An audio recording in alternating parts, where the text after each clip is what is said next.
Hey, Funko lovers. Welcome to another episode of the Funko Friends podcast. I'm your host, Johnny Funko, with my co-host, Diva Kind. Hi, guys. And today we have the... Be Moody. Welcome. Welcome, Be Moody. Hey, what's up? How's it going? Much. Very good. Very good. Dope. Hi, everybody. All the people.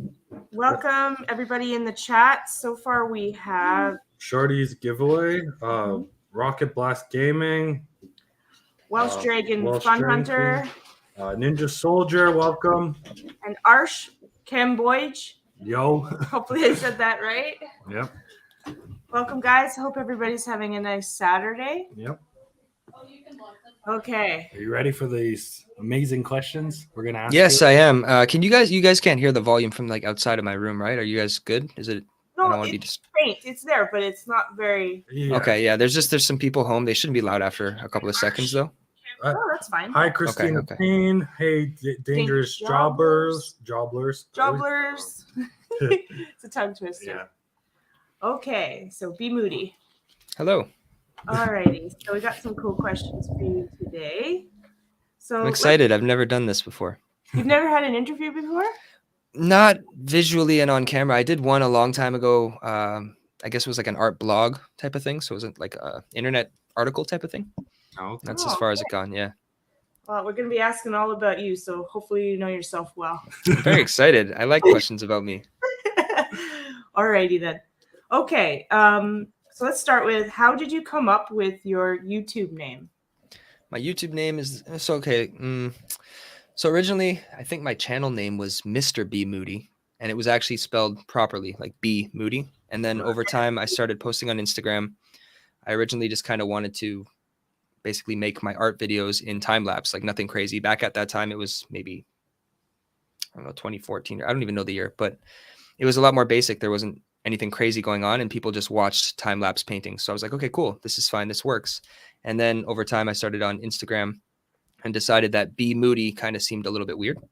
And it was one of those things where I felt like I looked at it and I was telling people to literally be moody, like be in a bad mood. But really, it's my first name is Blair, my last name is Moody, and I didn't want to give that wrong context. And so I felt like the 8E would look cooler and then also take away from the Be Moody part while still meaning Be Moody. So I guess that was kind of what happened, and that's the name I chose. No, I love the 8E movie. Like, it looks cooler. I think it looks a bit more interesting visually, right? And then when I'm doing artwork, if I do use my name in it, in the art, I don't do much graffiti, but if I do try and add my name, it kind of just looks visually more interesting. Oh, okay. Aesthetically pleasing to you? Yeah, exactly. All right. That sounds good. What made you want to create a YouTube channel? That's a really good question. It's so long now that I don't remember exactly what happened, but I know I was watching art videos myself. I remember specifically Draw with Jazza. I don't know, maybe if anybody in the audience or maybe you guys know who Draw with Jazza is. He goes by Jazza now on YouTube, and he's just like a crazy artist that does really cool, interesting artwork. He does different types of artwork. And I think he was probably the first initial person that got me interested. And then back at that time, an ex I was with, her and I were watching a lot of vlog videos and different types of YouTube videos, Casey Neistat, different people like that. And I was just like, yo, this is like something that I think would be really cool. And at the time, I didn't know what I was going to do with myself or my life. I was like 18. And I just thought it'd be really, really cool to try. So I started just posting basic art videos, like really nervously. If you look back at my oldest videos, when I do start talking, I'm like super awkward and shy and really weird. And but just basically wanted to get my art out there and have it be seen, kind of thing, and inspire people to do the same.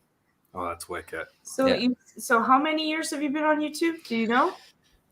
I think my channel was started in 2013 or 14. Oh, okay. Wow, you started. But I didn't start posting until I was 18. So it might have been 2016 or 2015 I started posting. I'm not entirely sure of the timeline. I know I started the channel with intention to do something, but I didn't have internet when I first opened up the channel. It was more for just like watching videos. And then I turned it into a creative channel. Okay, so you've had it for a few years. Yeah, definitely. Okay. Hey, Shangy girl. Hi.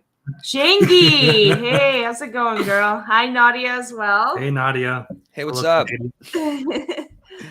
And Christina, did we say hi to Christina yeah, we earlier? did say hi Okay. to Well, hi Christina. again, Thank you for Christina. dropping his channel. We really Oh, appreciate yeah. I it. appreciate that. That's what's up. Okay, so you kind of touched on it, but what YouTube channels do you like and look up to? So right now, or just overall, Whatever like you from like. the past. So specific channels, I don't subscribe to many people at this time. Jazza was one of them for me that was huge. Another artist related one is 1000. He's super dope. He has some really crazy art. He's got a wicked style. I found him, and at the time I found him, he was doing kind of his own thing, but he also had like his little clothing line and a store that he owned, and he was vlogging while doing art time lapses, similar to what I do, but honestly, his quality is way higher than mine. I'm just being straight up. No, for real. Like it's really good. And when it comes to everything else, when I go on YouTube, I don't watch a lot of stuff that is like, I guess you could say, what's that guy's name? That dude that does all the like money giveaways and stuff, Mr. Beast. Mr. Beast, yeah. It's not like stuff like I don't watch things like that. I don't watch Logan Paul type of thing. I used to watch vlogs like Casey Neistat, like I mentioned, but now I really just watch like motivational stuff. I watch a lot of Gary Vee, a lot of just like thoughtful conversations and talks, podcasts, kind of something like this that have deeper topics that kind of help you learn and grow and get motivated and just like do better and teach you things and you learn from it, like just getting wisdom, if that makes sense. I prefer to watch things that are, you know, benefiting your mind rather than like kind of just letting you numb out, if that makes sense. I can't name any crazy specific channels. Rich Roll is a good one though. Rich Roll? Okay. Yeah. Gary Vee, like I mentioned, but he's like just super motivational. Go do your work and get shit done and like keep posting. Okay. Like one of those crazy motivational types. Jay Shetty is really good just for like interesting spiritual kind of topics and deeper topics. And that's all I can think of for the moment. Okay, I might check out some of those because they sound really nice, like really cool. And you said spiritual, so that's why I was like, okay. Yeah. I just kind of go on my recommended, and at this point, because I've done a lot of it's just self-development stuff in the core of it, you know what I mean? And so because I've looked at so much of it for the last many years due to mental health stuff, which I know you guys are going to get to at some point, that's become my main focus on YouTube and just overall. So I do my art and my stuff, but is a background of me trying to grow and get better through that because mental health to me is super important. Right. Okay, fair enough. So my recommended feed is just constant, like healthy mind stuff, I guess you could say, for the most part, or music. Awesome. I got you. Okay. Okay. So how long have you been making YouTube videos? And you kind of already touched on that. Yeah. But, so I can give you a rough, like, depthy, I guess, answer that's quick. So I started with just those basic time-lapse videos, no talk, nothing like that. Super, super simple. And this was earlier on in my painting career, I guess you could say. Okay. And then it got to that point where I started wanting to talk in them and explain things more and kind of potentially just describe how I'm doing things so people could get an understanding of it because they liked the work, but I also knew to get more people watching, I had to do more. Like you can't just show your work and expect people to watch it and be addicted because of the way things changed on YouTube over the years. Like it started off, people would just go on and find you and they'd watch stuff, you know, even I'm assuming you guys, even myself, you find an artist or whatever you like to watch and it can be pretty simple back like 10, 12, whatever, even 11 or 9 years ago. And then things started to really go up. And now the quality level and the value that people are bringing and the amount of work they're putting into even just one video has become so much more that it's hard to match that competition without adding your personality into it and being yourself and kind of bringing in more than just showing what you do, if that makes sense. Absolutely. No, yeah, absolutely. Yeah, for sure. So that's pretty cool. Okay. And then what makes your channel unique and special? In your eyes. Oh, myself. Look, I just got to do my thing, man. I try and just be me as much as possible. I think that the only thing I could say that really does make my channel special and unique, if I'm being straight up, is I know that my art is unique. It's completely different. I don't copy people's styles. I've created my own style entirely. It was something I worked really hard to do when I was younger. And I feel like for the most part, it's a basic art channel when it comes to the production value of the videos, but the art itself, I think, is very high end in the way that I believe in the quality that I make. I believe that I really do have skills. I don't like to call it talent. I think it's just a practice that I've worked on. And so with the time and effort that I've put in, it's come to a level that I'm confident to say without being cocky that it's really good art and I'm happy with that. And then when it comes to the music side of things, that was a more recent venture I've started working on. And I think that's where I start to, other than the vlog parts that I've done a little bit here and there, that's where I really start to show you like the deeper person I am. If you listen to the music or if you check out the music, you're going to hear a lot more about mental health struggles or depression or trying to be better. And just like, I guess it's almost like when I write a song, I'm having a meeting with myself and how I feel. Mhm. And then I'm also trying to tell people about the same thing and give them like a motivation that they can do the same thing and they can learn to and get better. So it's like angry, aggressive, depressy vibes.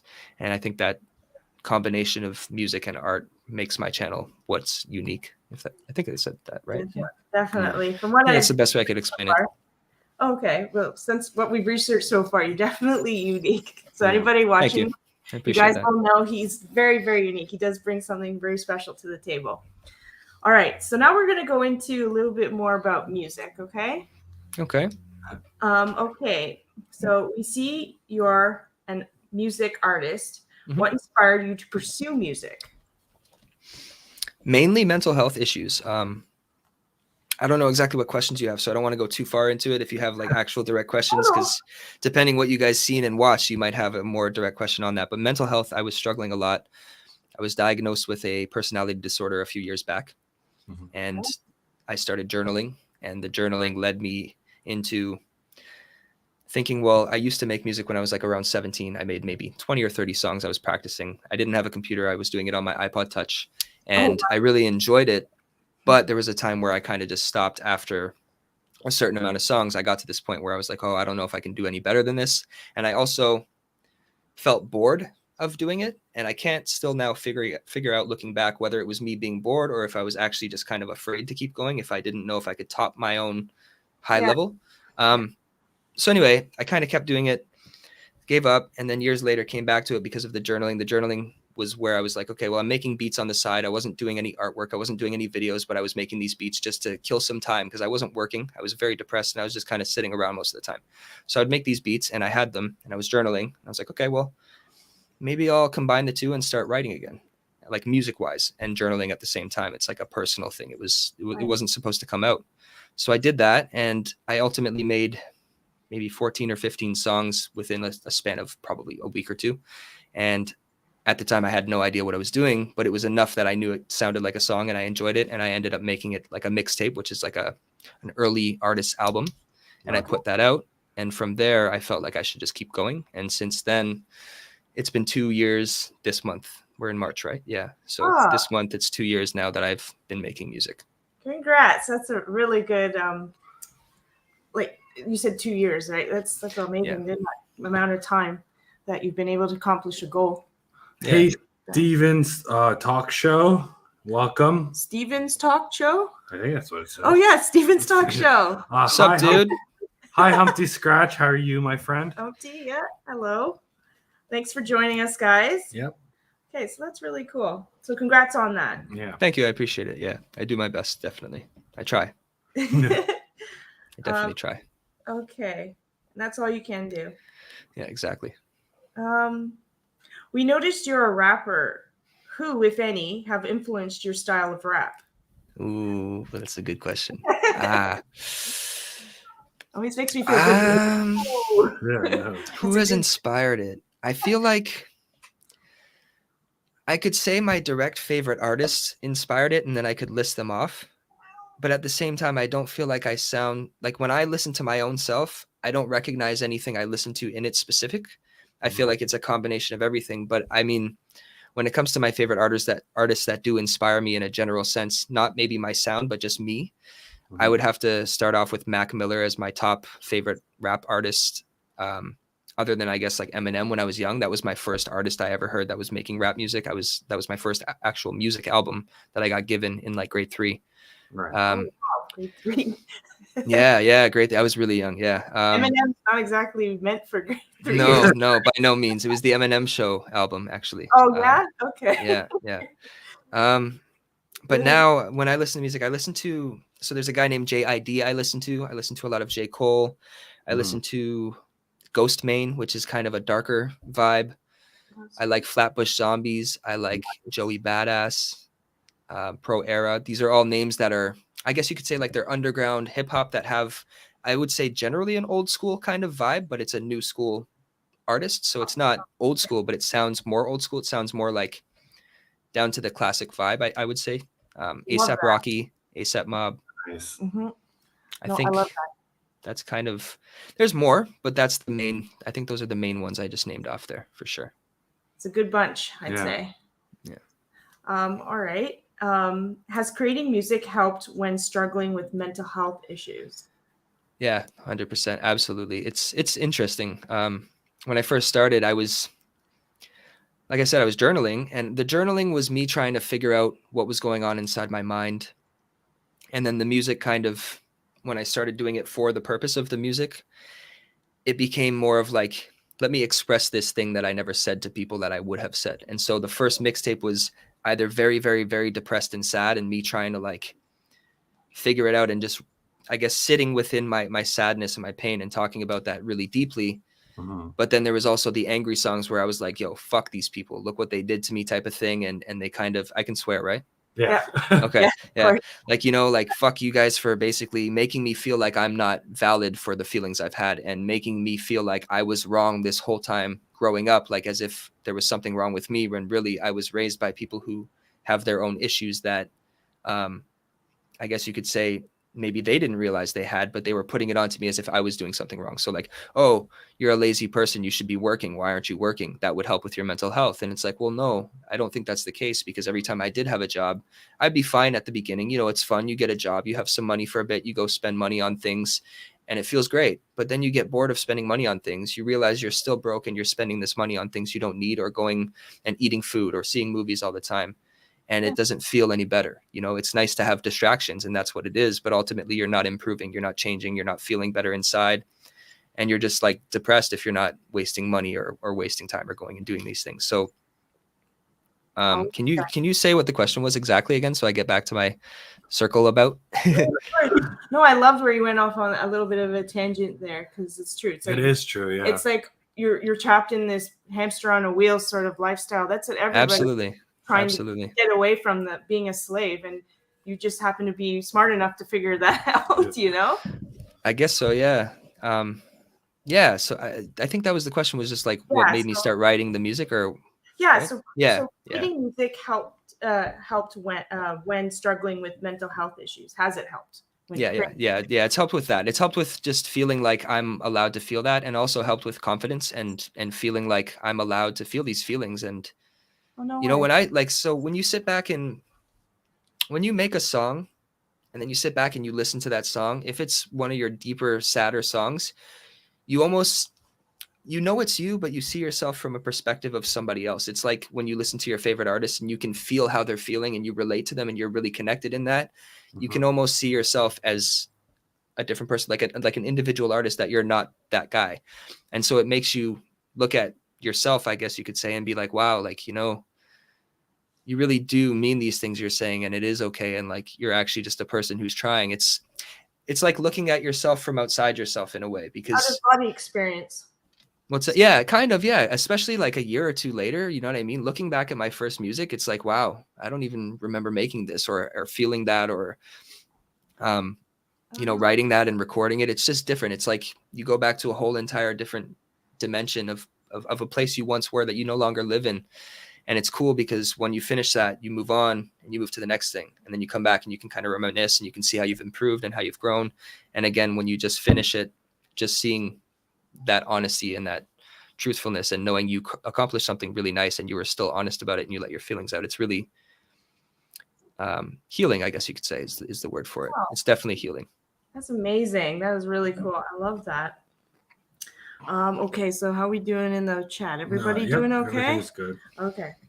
Okay, so yeah, you talked a little bit about journaling. So does journaling help heal and express how you feel through difficult times? And you kind of did. I would say yeah. To reiterate, absolutely. I mean, I don't journal now. I just write my songs. But when I am struggling at this point, instead of journaling, I've gotten into a habit, and I say habit purposefully. It's difficult, but when you get into a habit, it becomes easier to just go and work on the thing that you want to work on, because when you're not working on it, you have for me, you have this guilt deep inside. You're like, oh, I don't feel good. I'm sad. I had a bad couple of weeks. Yeah. I don't want to do anything. I'm feeling unmotivated. But then you sit in that unmotivated feeling and you kind of wallow in it. And let's just say I decide once in a while to go on Netflix because I'm sad and I'm watching a bunch of movies. I don't feel good after that because I know I've just wasted time. Yeah. And ultimately, I don't know why we're here. I don't know why we're alive. I have no idea. And I wonder about it all the time, which is something I also write about.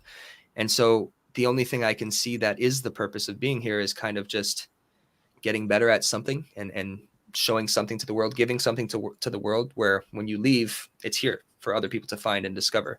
When you're a kid, like imagine you're a kid and you go into a record store, and you find an album, a CD, and you bring it home. You don't know what it is, but you just liked the cover. And you bring it home, you put it in, and it becomes your favorite new artist. Maybe you guys have had that experience. Maybe you haven't. For me, it happened. You know what I mean? You find an artist that you like, and you're just like, wow.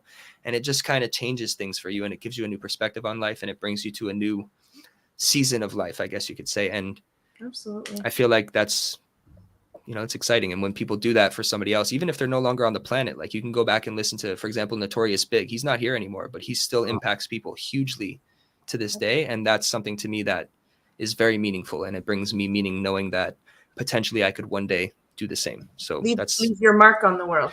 yeah, absolutely. Yeah. And so it's hugely therapeutic to just do it. And journaling has become music, and music has become kind of everything. And there's no more journaling because the music's more important than the journaling at this rate.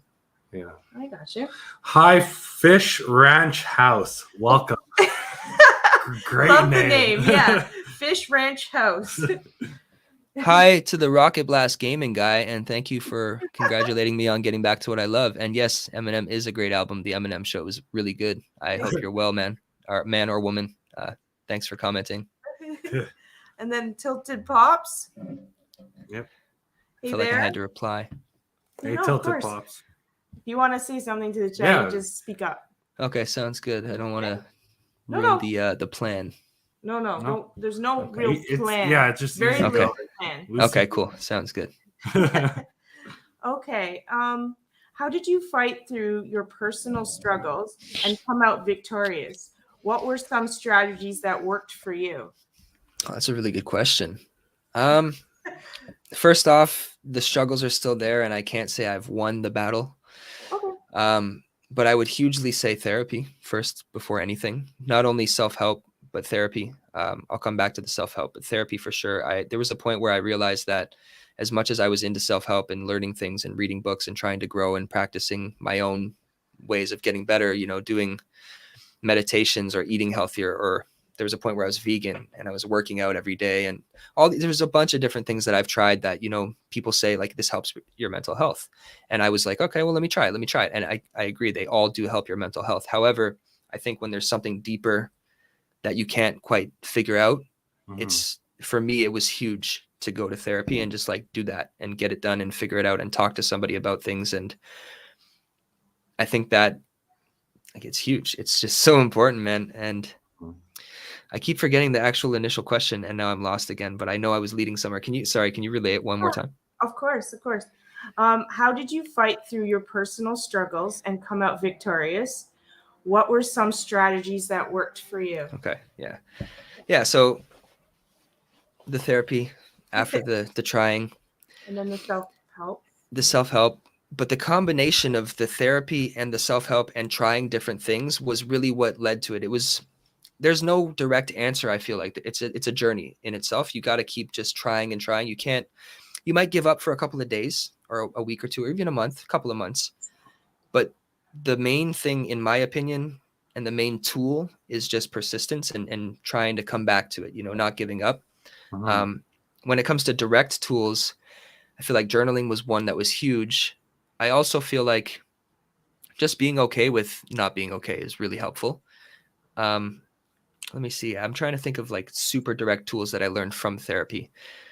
There's a thing. So I took DBT, which is dialectical behavioral therapy. And that's something for people who have borderline personality disorder, which is my diagnosis. And so I went to this group and they kind of teach you how, let me think of an example. Let's say I'm in an argument with a family member and they have their opinion on the situation and I have mine. And neither of us are technically wrong, but we don't agree. Our opinions do differ. no answer is incorrect, but we don't agree. So dialectical behavioral therapy, one of the things is just finding the dialectic between the two sides, which is basically finding the right answer between each opinion. So where is the lining between these where they can meet and where we can agree, even if we don't agree with the overall sense? And I feel like that was a really cool thing to learn about, because you can have, how do I word this? So I'll go with evil and good. You can have evil and good at the same time in one human, but that doesn't make them inherently evil or good separately. There's no or in there. It's and. You're both. You see what I mean? And so it helps you find a way to bring depression and happiness, which for BPD, you're between happiness and sadness at a constant level, almost like bipolar, but it's more frequent where the switches come. Yep. And so it's like finding a way to accept both sides and, I guess, transmute them into one is what it feels like to me, and finding that balance between the two and being okay with those two things. Even though they oppose, they can still mesh. Yeah. Does that make sense? Yeah. So that was a really huge tool. It's very hard to do, but it's such a major tool, just knowing that that's okay, right? And if you can find ways to accept that and just figure it out, I feel like that was so massive to me. Find what that else can I balance. think of? Yeah, absolutely. Exactly. And I feel like another tool, and this one for me is probably the most major, is making progress at all and knowing you're making progress. And even if you do fail many times, you learn from every failure. And so choosing to learn from every failure. A lot of people have failures and they reminisce on, oh, I'm a bad person, or I'm not good enough, or I messed up on this. And even I get into that stage and phase for myself. I can see you guys are relating. You keep looking over, and it's normal, right? Yeah. But knowing that that's okay, and that's part of the process of life. Like I feel like life is the journey, just figuring the story of it out, and then you pass away or whatever. Eventually, we all pass away, and hopefully, you left the planet better than you arrived in it, if that makes sense. Yeah. So yeah, just accepting things and trying to improve. And when I say improve, I know it's a general statement, but any tool that works for you, other than things that obviously affect you in a negative way long term, I think can be beneficial depending on the person. I don't oppose any sort of certain methods unless it's going to harm somebody or yourself long term. You know what I mean? Absolutely.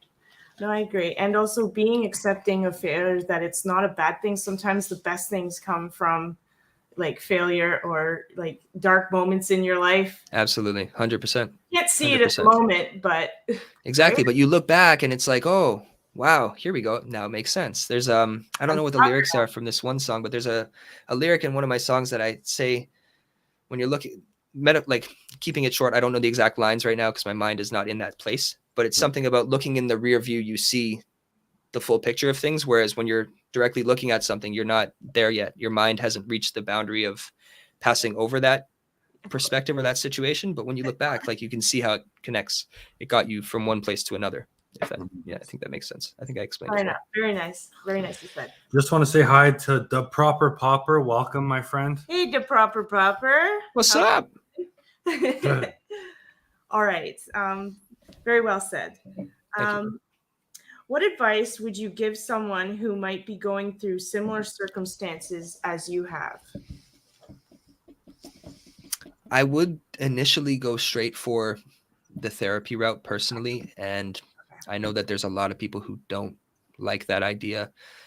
I feel like there's a lot of reasons why people don't like that idea, and I understand it. So for me, I'll speak from my own perspective. When I was a child, my dad was very open to the idea of, son, it's okay to be a man and cry. It's okay to be a man and not feel good. But what's not okay is not figuring out why and taking care of it. And he did his best to take care of it. He had addiction issues, and he passed away due to substance abuse issues. But what he did do was he always tried to fix it. At one point, he came to the place where he couldn't, and that's understandable. But he did his best in every regard when he would relapse to come back and do better. And he wasn't the best at therapy when it comes to getting answers and listening to the doctor he was seeing, but he did encourage it highly. And so I feel like because he embedded that into my mind, I was willing more so to go to therapy. I didn't go at first for a long time because I didn't have access to it. It got to a point where I really had to go. So I made it happen. I figured it out. But I do feel that that's, for me, it's one of the biggest things I'd recommend. And then outside of that, if it's not something you're ready for, or you don't feel like that's an option, I would say definitely self-help books. but not just any self-help books. I think that you got to find ones that relate to something you're interested in, because I don't think it's easy to just start doing things that people say are good for you just because they're good for you. I feel like you got to find something that hits on your personality or something that you're interested in because you're interested. So that's important. The only then question I would have is, how do you get somebody to find their way to be interested in one of those things? Let's just say eating healthier, for example. Let's say you eat really badly and you've been eating badly for years. How do you get somebody interested in having even just a couple more fruits every day? You know what I mean? Mhm. And so I think that digging into your own self and asking yourself questions like that, and using Google, like, huge, massive. I've been looking at Google for years for I've learned more from Google and YouTube than I have in school by far. And I'm not kidding. It's ridiculous, but it's so true. You can find anything. And if people aren't using Google to get answers to questions they have, I don't know why. I don't know why they're not, because it's very easy. You can learn so many things, and whatever you want to know, whatever you want to figure out. I mean, why do I like to eat my own fingernails? Silly question. You Yeah. can go on Google and you can get a literal psychological answer for why you might be doing that, whether it's anxiousness or, whatever else. So yeah, just looking into things and being interested in figuring out why. And when you're depressed, it's difficult, but as long as you want to fix up, it becomes easier, because that's the motivation. You got to find the motivation and your why as to why you want to get better. Mhm. And that can be the hard part. And in that regard, I can't give specific advice because everybody's different and not everybody sees things how I see them. But from my perspective, the most important thing is figuring out why you want to get better and then trying to do that afterward. So what do you think about people that say, "Oh, I'm too old to change," or it's been too long to change? So it depends on the person I'm talking to. If I gave a direct answer to somebody who said that, I'd say, okay, well, if that's how you feel, then that's the answer. That's a fact. If you think that you can't change, you probably can't change, but it's only because you're saying that. I think Right. that we are all changeable. We are all mutable. We can all adjust and change the way we are. And it's very hard, especially the older that you get. This shit gets harder and harder and harder, especially because you're now embedded into your own self, into your ways. And then scientifically, you have what is the word for that? Where your brain is it's slowly, as you get older, it's solidifying into a certain way. And you're not so, the neuroplasticity can't divide itself and exchange different facts and connections. Yeah. Mhm. And so it becomes harder to change things because your brain no longer is as flexible as it once was. But even still, it is possible. It's just a matter of, again, consistency, changing the habit, really working on it, trying to figure it out. And so I don't agree with that by any means. Like I said, certain people are just very stuck on that. And I'm not here to fight people on what they feel for themselves is the case. I'm here to do what I do and show by action what you can do, and hopefully inspire people to take it upon themselves. So Yeah. the initial answer is people can absolutely change even if they're 70 years old, I think. Right. It's just very difficult. It's having to have the willingness. Age is just a number, really, if you think about it. And 100%. they say that, though. That's a thing that you're trained to. Yeah. Once you get old, that you're set in your ways. No, you're as long as you got air in your lungs, you can always change, adapt. Exactly. It's the willingness and your ego and all that might get 100%. mixed up that stops you from that. In my opinion, I kind of agree with you on this. I absolutely agree. And I mean, I'm not a scientist, but I've read enough stuff to know that this is like a proven scientific fact, and people just don't know that because, I mean, we're told, like you said, once you're older, you're set in your ways. You can't teach an old dog new tricks, excuse me. Yeah. But I mean, I'm sorry, you could teach a dog anything you want to if you're strict enough and you really go at it. And I mean strict enough on the dog, of course, but I'm also speaking as yourself. You know what I mean? Like, I got to be strict with me. When I wake up in the morning, sometimes I don't feel like getting up and working on this or that or whatever. Right. And I still struggle. Like right now, I haven't been eating healthy for months, like super months. Oh, no. And I know I got to get better on it. And I keep going out and buying fruit and buying meat and trying to cook at home. And then literally I'll put the meat in the fridge to thaw out from the freezer and it goes to waste. I throw it out. Yeah. Not every time, but like, it's just, it's so difficult. And so there's no easiness to it. But if you really want it, you eventually will get it. You just got to keep trying. You just got to keep trying. And realize that it takes time. Absolutely. Oh my God, it takes time, guys. Hey, Huge Shorty. Hey, Shorty. How are you? Thank you for sharing my stream. I appreciate Hey there, that. Shorty's Gateway. And Hey, then what's up? Rocket Blast has a comment. Oh, Rocket Vest. Okay. this 8F. I don't think it's 8F. That's okay. That's a mistype. The F is right by the E. Yeah. This Be Moody is smarter than me, and I'm old, lol, but very young at heart. Whoop. You know, I'm not smarter than anybody, man. I promise you that. I think that it's everybody's smart at something different. Yeah. Everybody's smart. It's like if I was so Rocket Blast Gaming, I bet you what, you're probably crazy good at gaming because you're a gamer. I was a gamer at a time, but I never got into gaming to the point where I could like toast somebody out in Fortnite at a crazy level because I just play it casually to me, right? Yeah. And that might not be smarts like lyrically, like speaking wise, verbally or conceptually, but it takes a lot of knowledge and intelligence in a different way to be able to interact like that. You have the hand-eye coordination. Like I don't think there's anybody who's smarter than anybody else. It's just a different type of smart, a different type of intelligence. It's just like schooling. It doesn't really hit on everybody's type of learning, right? So not everybody succeeds. You just have a unique insight on how life works for you. Yeah, I guess so. Yeah, I have my own way of going about it, and I'm sure they do too. Rocket Blast Gaming specifically in this case because I'm answering to them. Yeah.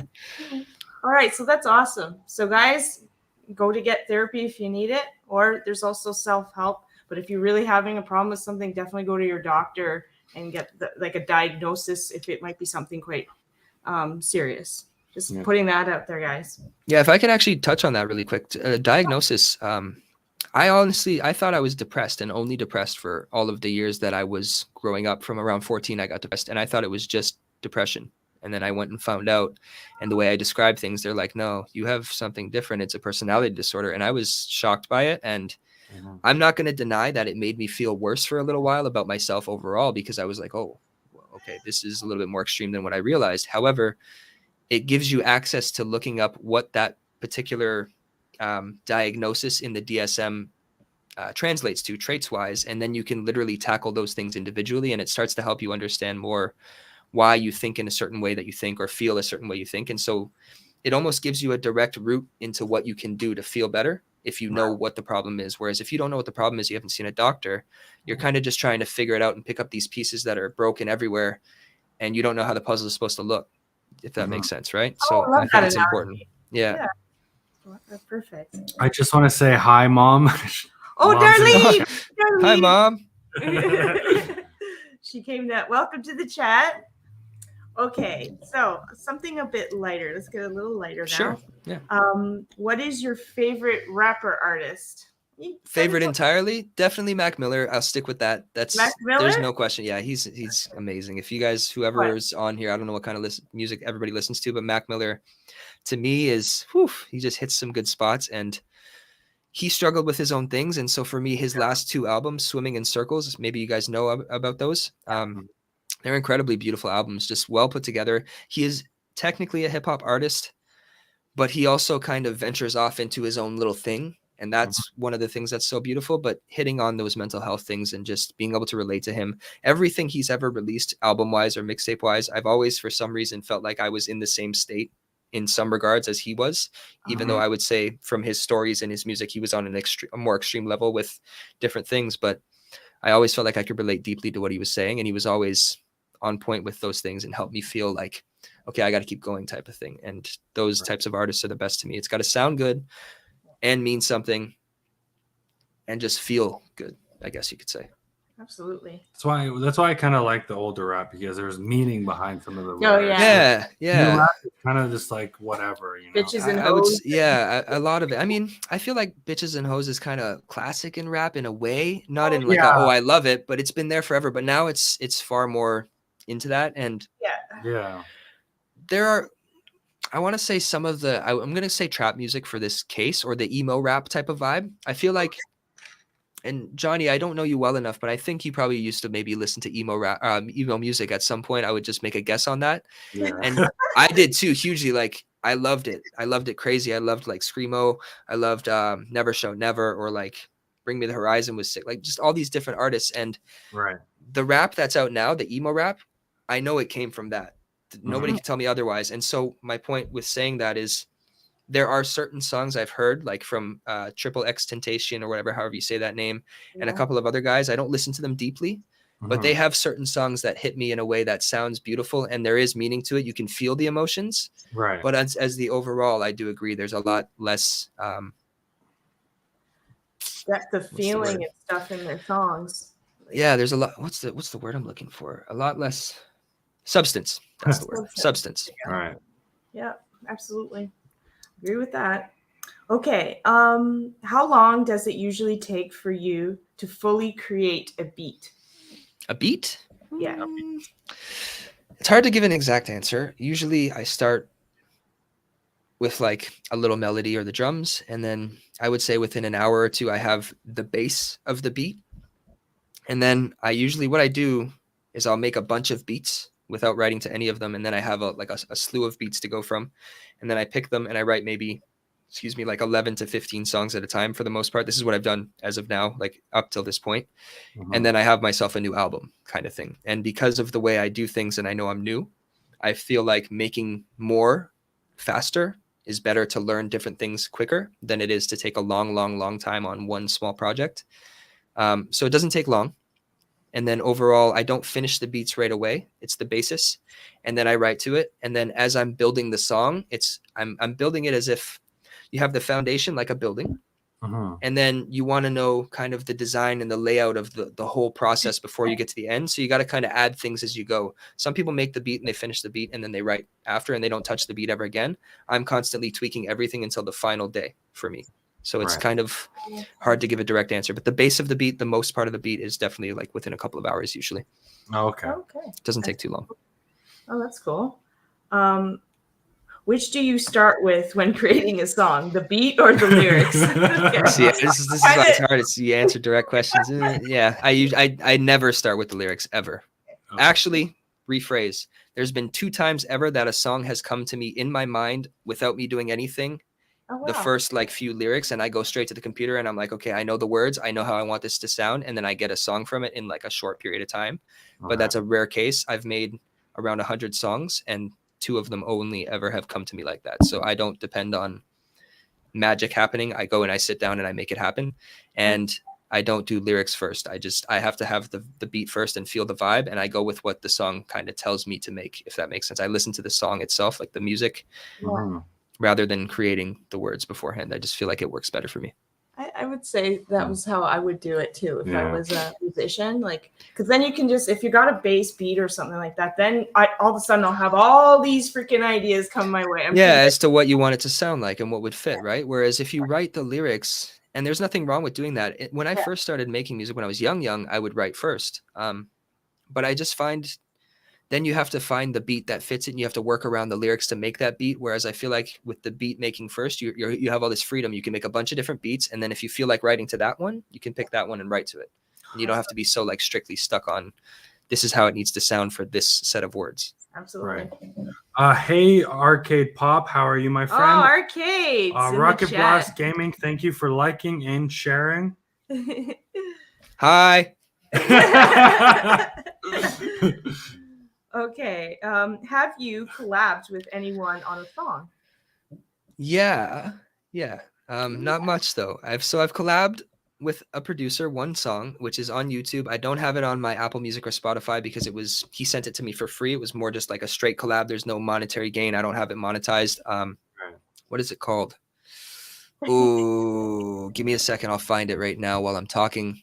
It's anyways, this guy's he's a producer called LCG Productions on YouTube and on Instagram. Or is he on YouTube? He's on Instagram. Go to Instagram to find him. LCG_Productions, I believe, is what the handle is.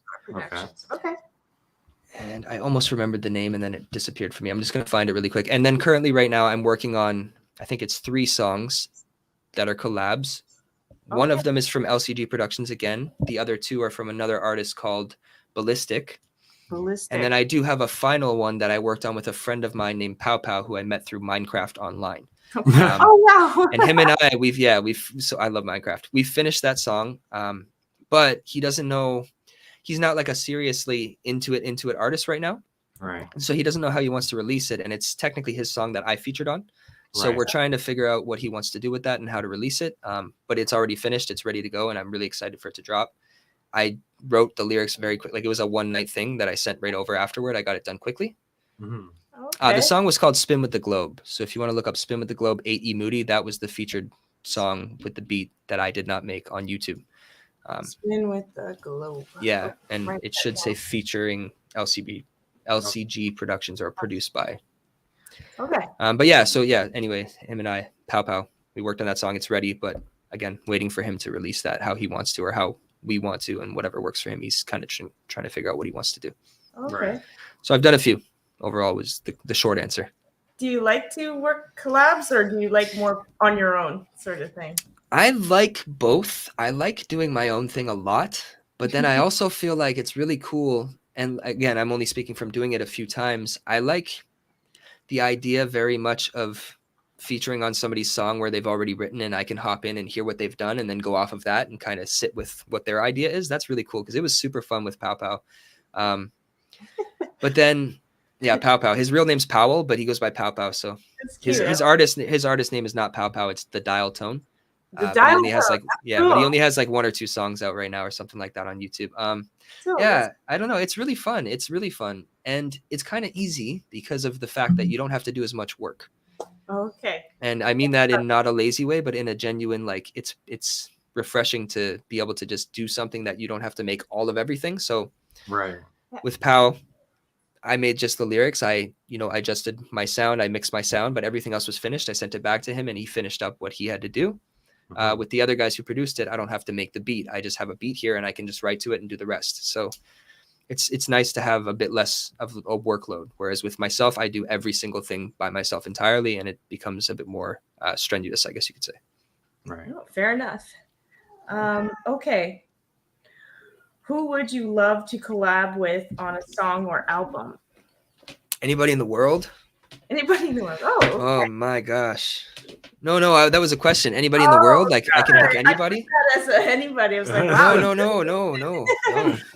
That would be, I don't know what would happen if that happened. If it was anybody in the world, I might have a really weird song. Mac Miller, if he was alive, for sure. But Okay. right now, because he's not and other people are,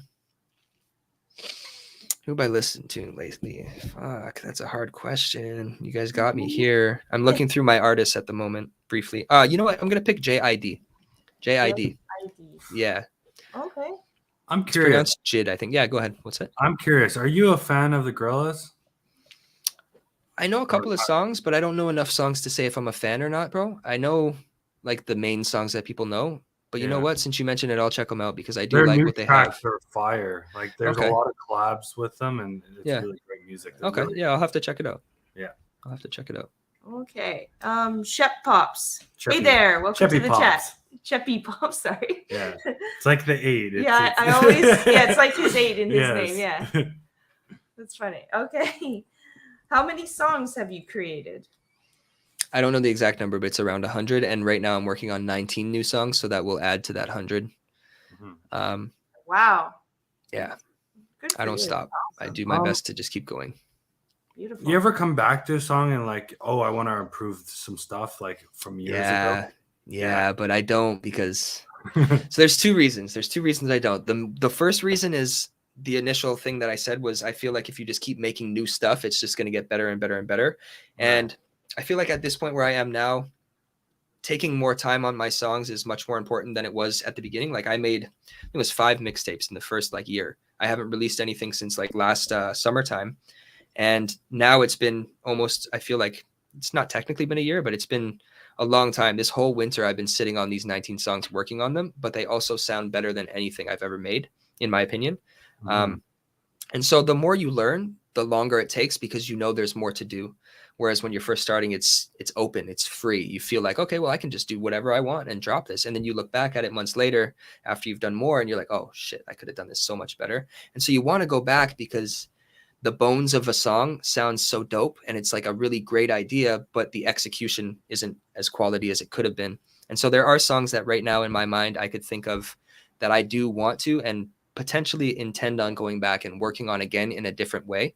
Right. I have some ideas of doing like in my little studio room here. I think that if I get a microphone stand, I would like to do some what looks like a live performance of me singing songs that are more singing vibe because there's a couple songs that aren't super rappy. They're kind of more, I don't know if I would call it bluesy or maybe alternative rocky or like something like, it's not R&B, it's not blues, it's a bit of everything, a bit of jazz mixed in with hip hop. Like it's just my own thing.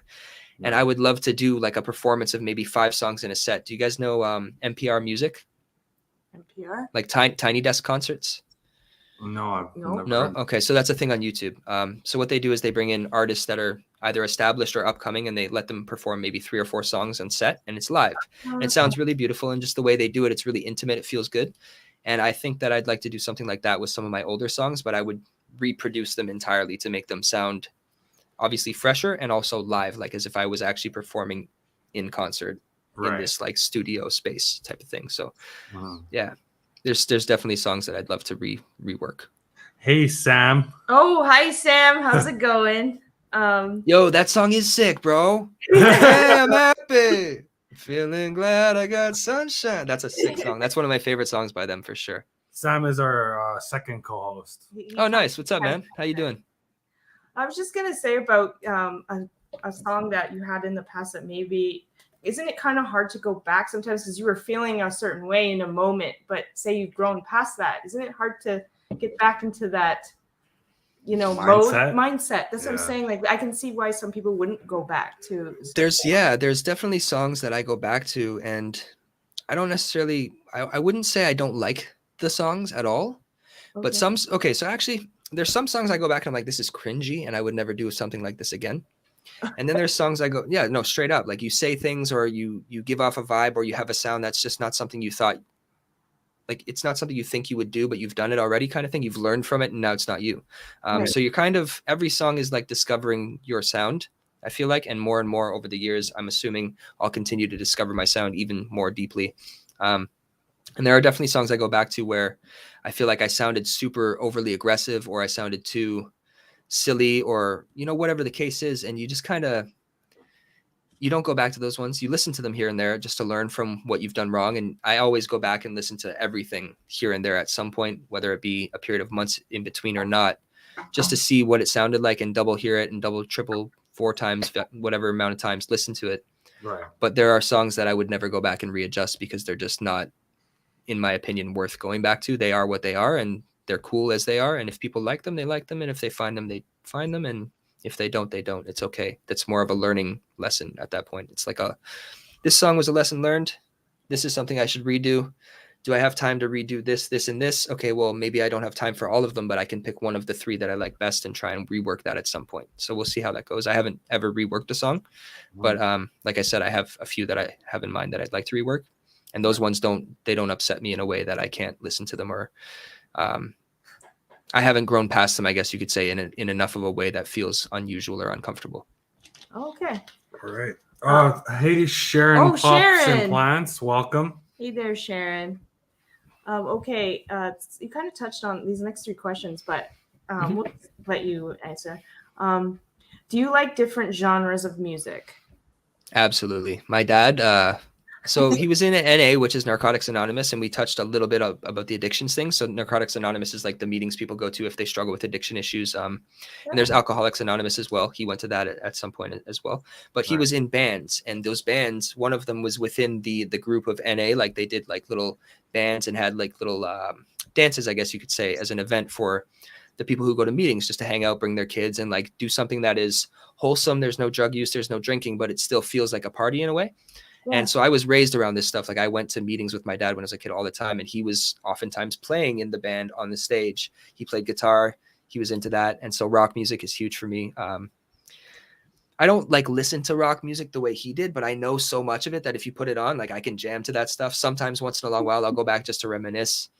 And then I love hip hop, obviously, but I also like R&B. I also like alternative music. I like indie music. I like EDM music. I like everything. There's nothing I don't like. If it sounds good to me, I'll put it on. I love it. Music is just amazing. Fair enough. And you did touch on this a little bit too. Would you ever mix and match genres in a song you would create? Yeah, I think I feel like I've probably done that. I think that when it comes to my beat making, I'm not the best at that yet. I'm better than I used to be, but I'm still figuring that out. I can't say that I would be able to make a modern beat how beats sound these days, like a trap beat. Even though I like the way trap beats sound, I don't know how to do it. I don't have the technical abilities or the know-how on how they do it, I have no idea. But what I do know is I know drums from like rock music. So a lot of times I feel like I use mild, not super heavy drums, but I use like rock kind of drums or old school hip hop drums. And then just overall, like I'll throw guitar in there. I'll throw whatever sounds good to me. It doesn't have to sound like a rap beat necessarily for me to rap over it. You can kind of rap over everything. And I also feel like, especially with my newer songs, a lot of them, I don't know if I don't know if I would call them rap anymore. You know what I mean? Like there's direct rap and then there's these spaces in between that don't have names yet. It's like how rock has like 500 billion, whatever, different genres, like within the subgenres. Yeah. I think rap is at that point where it started off like 10, 20 years ago as just, it's rap, it's hip hop. But now it's so broad that there's not enough names to describe each type of subgenre. And I think that we're getting to that point. Like you have trap, you have hip hop, you have old school hip hop, you have modern rap, I guess, or horrorcore rap, which is like the scary, like murder type of rap, which is what you would almost call screamo, but it's the rap version type of thing. Right. There's just a bunch of different vibes, and I don't know what I hit on, but I know I mix it up and I do my own thing. And I think that my influences that have come to me without me choosing them over time, growing as a child and just being a human being and hearing what I like, has come into my sound as well. And I think it will continue to do so. Like, I don't think I have a particularly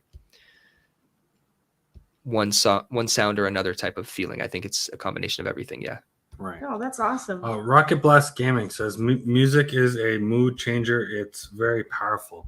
Absolutely. It's huge. It's huge. If you're in a depressed mood and you listen to depressed music, you can either become more depressed if that's what you're going for, or you can have it help you out of it, depending what you want to do. Like sometimes you just want to wallow. You put on those depressing playlists and you sit in that for like 3-4 hours. You're like, I hate everything. Let's fuck this, man. And then suddenly you're like, you know what? I'm tired of feeling like shit. I'm going to put something positive on. And then you got the boom, boom, boom, boom, like EDM type of vibe, and just switch it right back. It carries you. Oh, it does. Okay, so another person in the chat, we got EMS Barcelona vlog. Barcinia. Hopefully said that right. Yeah. Sorry if I didn't, but I'm so happy to have you in the chat, my friend. Okay, so one last music question. Let's go with what genre do you not vibe with? Country. I knew it. Everybody always says that. Country. Everybody says that. They're like, no.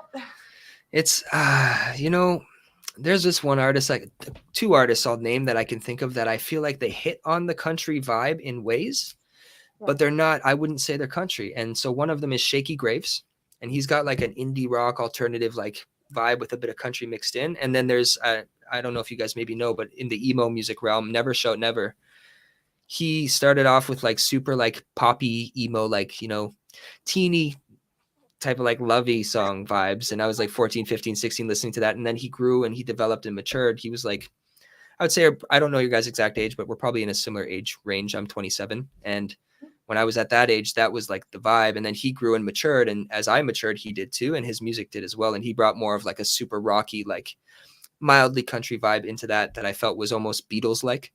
And then it hit on like some other kind of feelings that I would say are country-ish, but otherwise, country is not it for me at all. For you.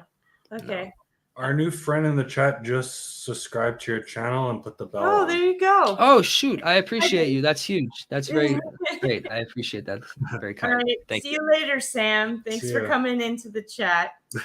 If you have any questions at any point, just drop them in the comments. I'm happy to answer. I'm always active in checking out my comments and answering everybody. So if you like what I do, happy to chat with you at any point. How many tattoos do you have? Okay, we're going to switch into tattoos and art now. Yeah. Okay, sounds good. So I have 4 on my fingers, but they're invisible because they're just not well done. My rings, sorry, they're in the way. Hang on, wait.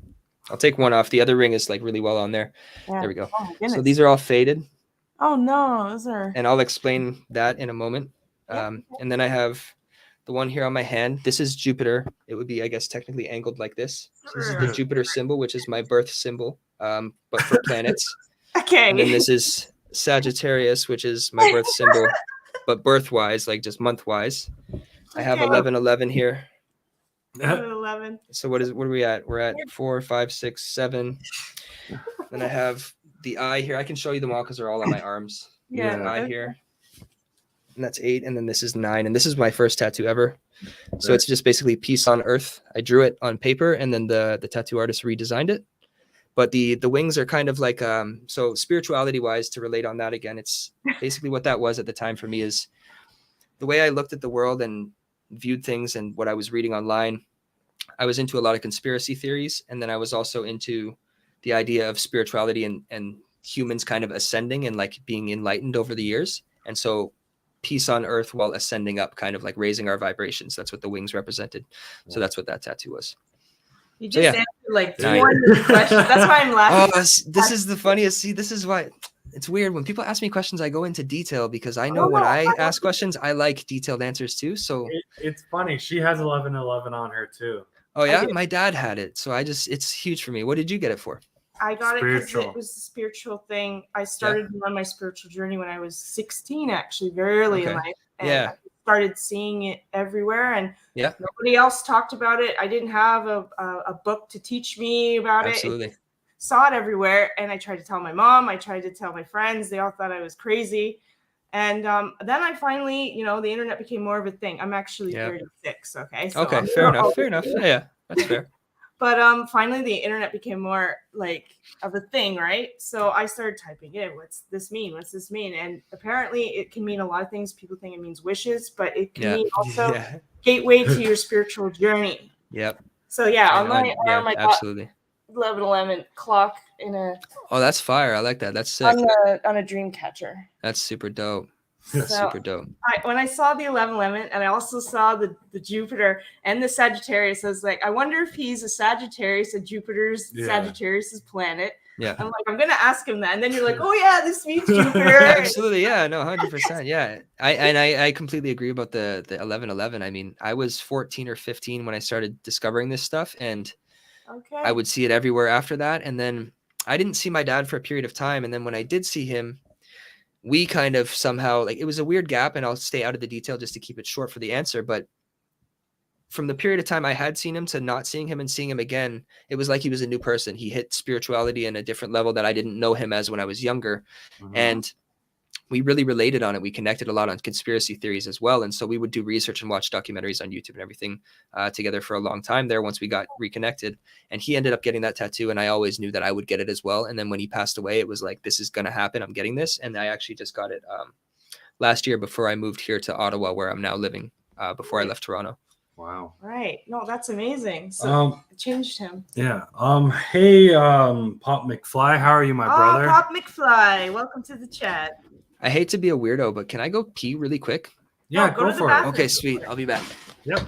Let's talk to the chat. So yeah, guys, that's really funny. I saw the 1111 thing. I'm like, oh gosh, he's going down a spiritual journey. Says, nice tattoo host. Oh, is she talking to me or you? You. Me. Yeah. Okay. Well, yeah. So you're co-host. So I'm co-host. Does it say co-host? Yeah. No, she says it's host. Because you're the host. I know. But you can't see anything. Yeah, I know. Okay, so yeah, there's my dream catcher with 1111. And yeah, he actually got the numbers, right? I got it on a clock. Yeah. I just liked it better. And then this one is compass. Is a compass. And then underneath is princess, which my grandpa used to call me. And gummy bears. Because he used to take me into the woods and say the squirrels are leaving me gummy bears. Yeah. It's a cute story, but I'm just kind of rambling right now, so we can let our guests go to the bathroom. But anyways, yeah, this is really fun so far, guys. I hope everybody's Saturday is going really well. And hopefully it's a smooth, easygoing day. So I guess I'm going to have to... Oh, wait, no, leave the album cover one. Yeah. And let me just see here. Okay, so you asked this one. These are all okay. Yeah, these are all okay. Yeah, he just like took the words right out of my mouth with that question. Yeah. My goodness, that was lickety split. I apologize. I really had to pee badly for the last half hour. We've had guests do that. When you gotta go. Okay. You gotta go. Yeah. Yeah, man. I don't know. I think of Joe Rogan right now and his podcast, and I watch that sometimes. And these guys have to go pee. They're like 3-hour sessions. Like, how do you sit there for this long, man? Yeah, I know. Probably don't. I got a small bladder. No, but well, true. Yeah. They are drinking and smoking and all that. That's true too. I mean, I have the one beer. This is my first, but it's a huge can. This is not like a regular Ontario tall can. I don't think they have these Ontario. This is like a double tall can. It's weird. Oh wow. Yeah, but it's my first. Like I've only drank this much. I just have a small bladder. I pee a lot. I pee a lot. Okay. So what was your first tattoo you got on your body? So the first one was this one here, for That sure. one was your first one. And Okay. I think I was 17 when I got that one. So which one was the most painful? I feel like the fingers, dude, are like super painful compared to everything else. I think The fingers. the fingers, and then here was rough, but sorry, where am I pointing? Yeah. Here we go. There we go. Okay. But I think also this area, particularly on the forearm, where the skin is bare and raw, that was really rough at that section. But I would say the fingers for sure is probably I think the worst. That's my next area that I'm gonna get done. Oh God. Because you have your fingers done too. Because I got my fingers done already. Yeah, they're rough, right? Yeah, I don't know. I thought it was rough. I mean, I'm okay with pain, but go ahead. It felt like she was digging into my knuckles, you know? Dude, yeah, into the bone, right? Cool. Yeah, bro, it's rough. It's rough. Well, now I know what to look for. Yo, too. Pop McFly said the same thing. On the bone always hurts. I agree. It's ridiculous. I don't know why we do it to ourselves. People my are weird. elbow sucked the most. Like, oh, bro. Oh, that's sick though. You know, I seen that. I was looking through your Facebook earlier, and I saw that, and I really liked it. I didn't know if you'd gotten it though, because it didn't. You had pictures on the side, and then pictures of you in that section. yeah. And I wasn't sure if it was on your arm or somebody else's. I can't remember the post I was looking at. Yeah, most of my tattoos are my drawings. It's his art. Yeah. Oh, so you do art too, bro? I didn't know that. Sick. Okay, dope.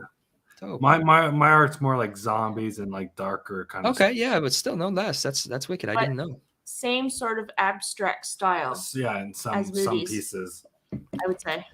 Do you post it anywhere? I posted on my Facebook. Okay. I've seen a bunch of comics too. I have a recommendation for you later. This you kind of touched on this. Does your tattoos have a special meaning behind them? So I would say all of them do. I haven't gotten one tattoo that doesn't have meaning. So I'll reference the fingers again, and I will try to take this ring off very quickly. I won't get it all the way off, but that one came off a little bit enough to me, like for me to show. So there was. Can you guys even see this? Very vaguely, but yes. It's like a spiral. So this spiral, this is the only one I don't remember exactly what the meaning was for, but there's a meaning to spirals spiritual wise that I got it for that purpose. This one here, I'm not going to zoom in too much because like it's not that visible anyway, but this was a key, and it was just kind of like for unlocking hidden knowledge and like looking up secrets. Yeah. This one here is a scarab, which is an Egyptian symbol. And again, I forget the exact meaning, but a scarab has significant meaning in Egyptian, and that meaning that they have is the meaning I've used it for. So if you just look up a scarab and what it meant, you'll find the meaning. And then this one here is the Ankh, which is eternal life. So it just represents like we're alive forever. You know, we come here to earth, but like we're technically spirits that are eternal. We're always around. And I don't know if we have second lives, first lives, third lives or not, but I do know that I believe personally that we don't go anywhere when we die, and we never came here before we lived. We were already here in some way or another. Love that. So that's those. Oh. And the other ones I explained all of already. Yeah. Pop McFly says, yes, spider web on my elbow. It made me cry. I can believe it. Yeah, me too, man. I don't know if I don't know how many tattoos I want. That's the question too. Like I always think about it. Yeah, I have a set goal that I'm working towards. Just my arm. Okay. I'm Fair done. Enough. There's certain ones I know I want, but monetarily it's like I could go spend the money on this, but I could also put the money into this thing, which would benefit me long term, and then I might have more money later to just spend on splurging on the tattoos. So we'll see. Good way of looking at it. Yeah. All right. I got tattoos, never got one on fingers. On my finger. Yeah. On finger, whatever. Fingers, yeah. So Rocket Blast Gaming is probably a good thing. So which one is your favorite of all your tattoos?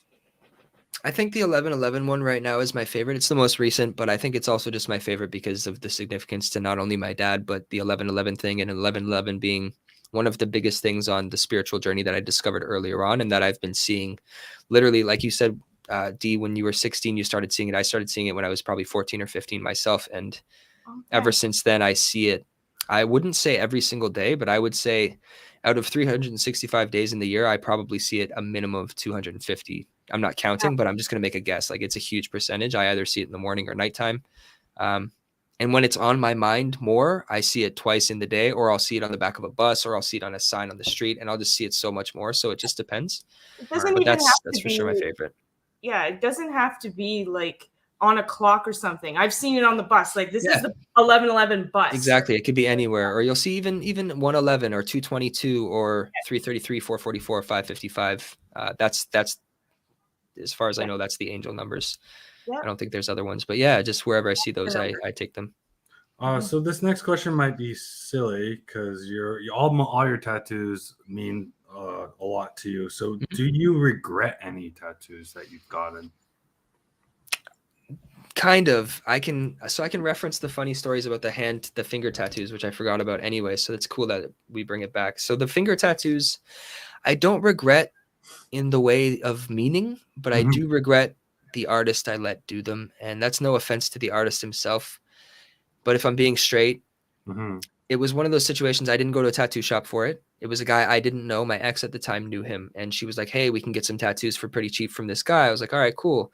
And I thought she did a bit more research. I kind of, was like, all right, let's do it. And I looked at his stuff and his stuff was okay. So we went to this apartment. It was his sister's apartment. He starts doing the tattoos. And the first thing he did was this eye. And then he did the fingers afterward. And the eye itself, it's hard to show the details. But if I zoom in, it's like faded now. And okay. So you can see the line, the eyebrow, and then the line for the outline. They are not even, and the eyebrow is kind of wonky. Oh yeah, I see. So that's when I started to worry a little bit. And then the fingers, he just didn't do a great job on when it came to them lasting. And the thing that got me worried was when I went to the bathroom to take, ironically, a pee mid tattoo, I seen on the back of the toilet seat some tinfoil and a spoon. And it was brown. And so I was assuming at that point, okay, he seems like he's maybe a bit off. And I'm wondering if he's doing drugs. And I feel like he potentially was. I don't have a guarantee. And there's nothing against him for it. But I was a little bit afraid. And I do feel like if that was the case, which is the assumption that I think that's what the case was, I think that's why the tattoo came out kind of with a couple of issues. Right. And just the main regret is just getting a tattoo that was kind of not as pristine as it could have been. Like, that's a big tattoo on your forearm. It's visible. That's the only one I have there. And me, I look at it and right away I know that the lines are off because I drew the picture. You know what I mean? And he copied it copy for copy and he messed up those lines. And it's rough because it's one of those ones that they could probably fix it if I went to another person. I just don't know how well they could fix it. You know what I mean? Surprised he left it out. I was actually planning to get that tattoo. Yeah. I want to get on the back of the neck. Okay, well, let me tell you something that I didn't know until maybe a week and a half ago, bro. So there's the Eye of Ra and then the Eye of Osiris. I didn't realize there was both. So the one I have is the one that represents destruction and like evil or some shit. Yeah. Whoa. I wouldn't have gotten that one. I would have got the other one, but I got the wrong direction. I mean, oh well. Maybe I'll somewhere get the other one just to like balance it out or something. But apparently this one's the destruction one. So I'm like, I'll kill you guys. If you get the other one, then you'll have them balanced, right? Yeah, which I feel like I have to now.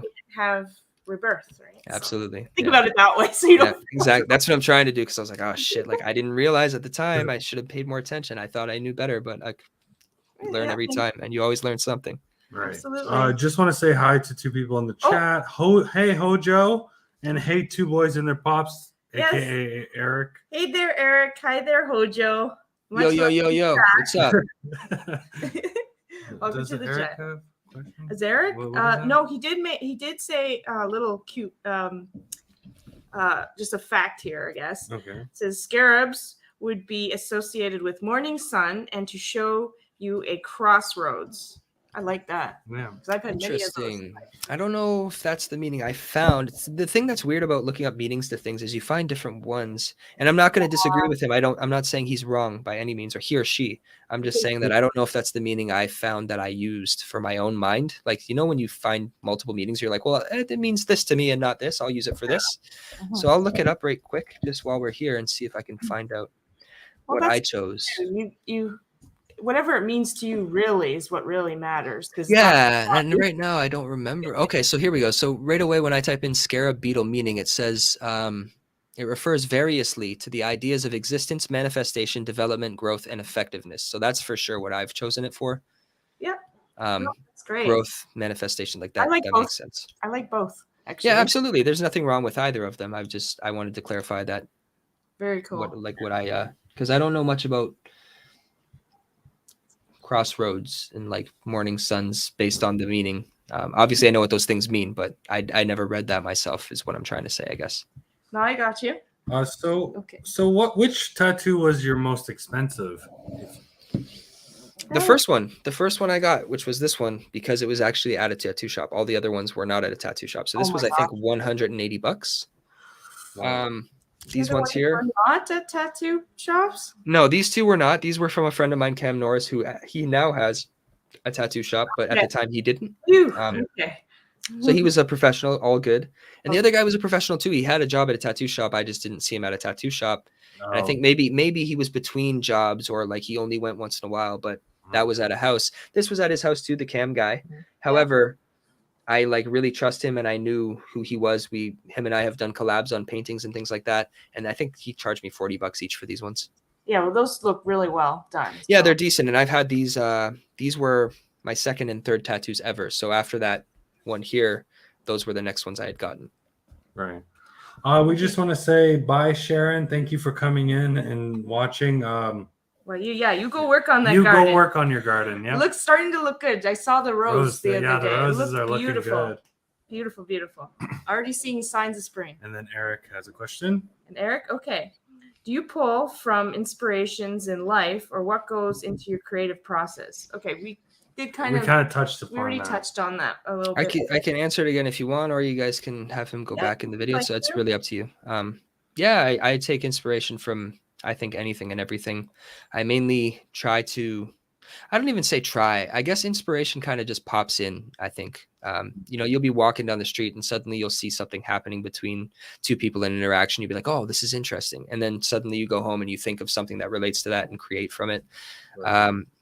When it comes to the artwork, I'm definitely inspired hugely by specific things when it comes to the style.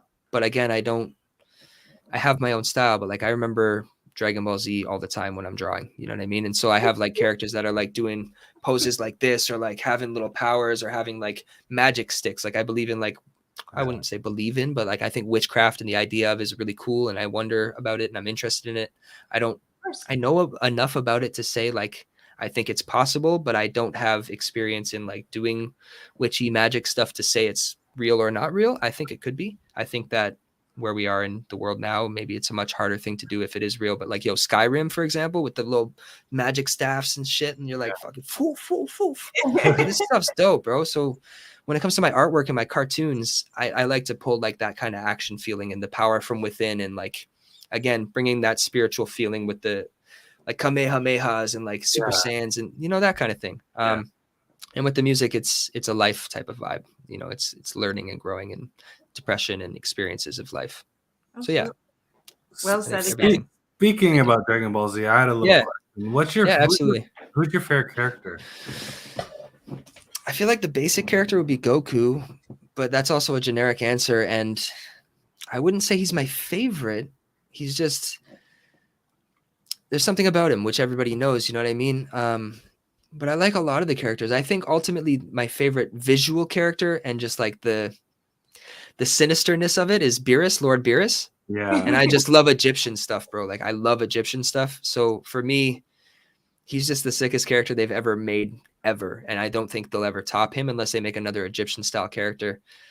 And just his character overall is just dope. Like he's a grumpy prick kind of thing, but he's also like, he's also so chill. You know what I mean? He's like, oh, I hate all of you, but you know what? You're pretty cool. So I'll let you hang out. Right. It's just pretty dope. Who else can I think of?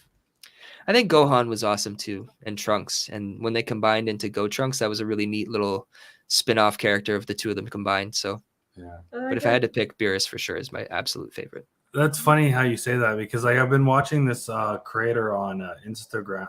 Not Instagram, TikTok, and he's like he combines different characters like that they haven't done yet. Yeah. It's really freaking interesting. Like draws them, like he creates them. He draws them and then he puts them together. It's really That's dope. super dope. Yeah, absolutely. That's super cool. Bees Poppin', how are you, my friend? Hi, Bees. How All you the way doing? from Australia. All the way from Australia, yes. And then Eric has a follow-up question. All right, Eric. Would you say it is important to learn and study older art forms and history to add to your style today? Yeah, I was just reading that and I was going to pop it up. I didn't know if you guys noticed, but yeah, absolutely. I wouldn't say history. How do I word that?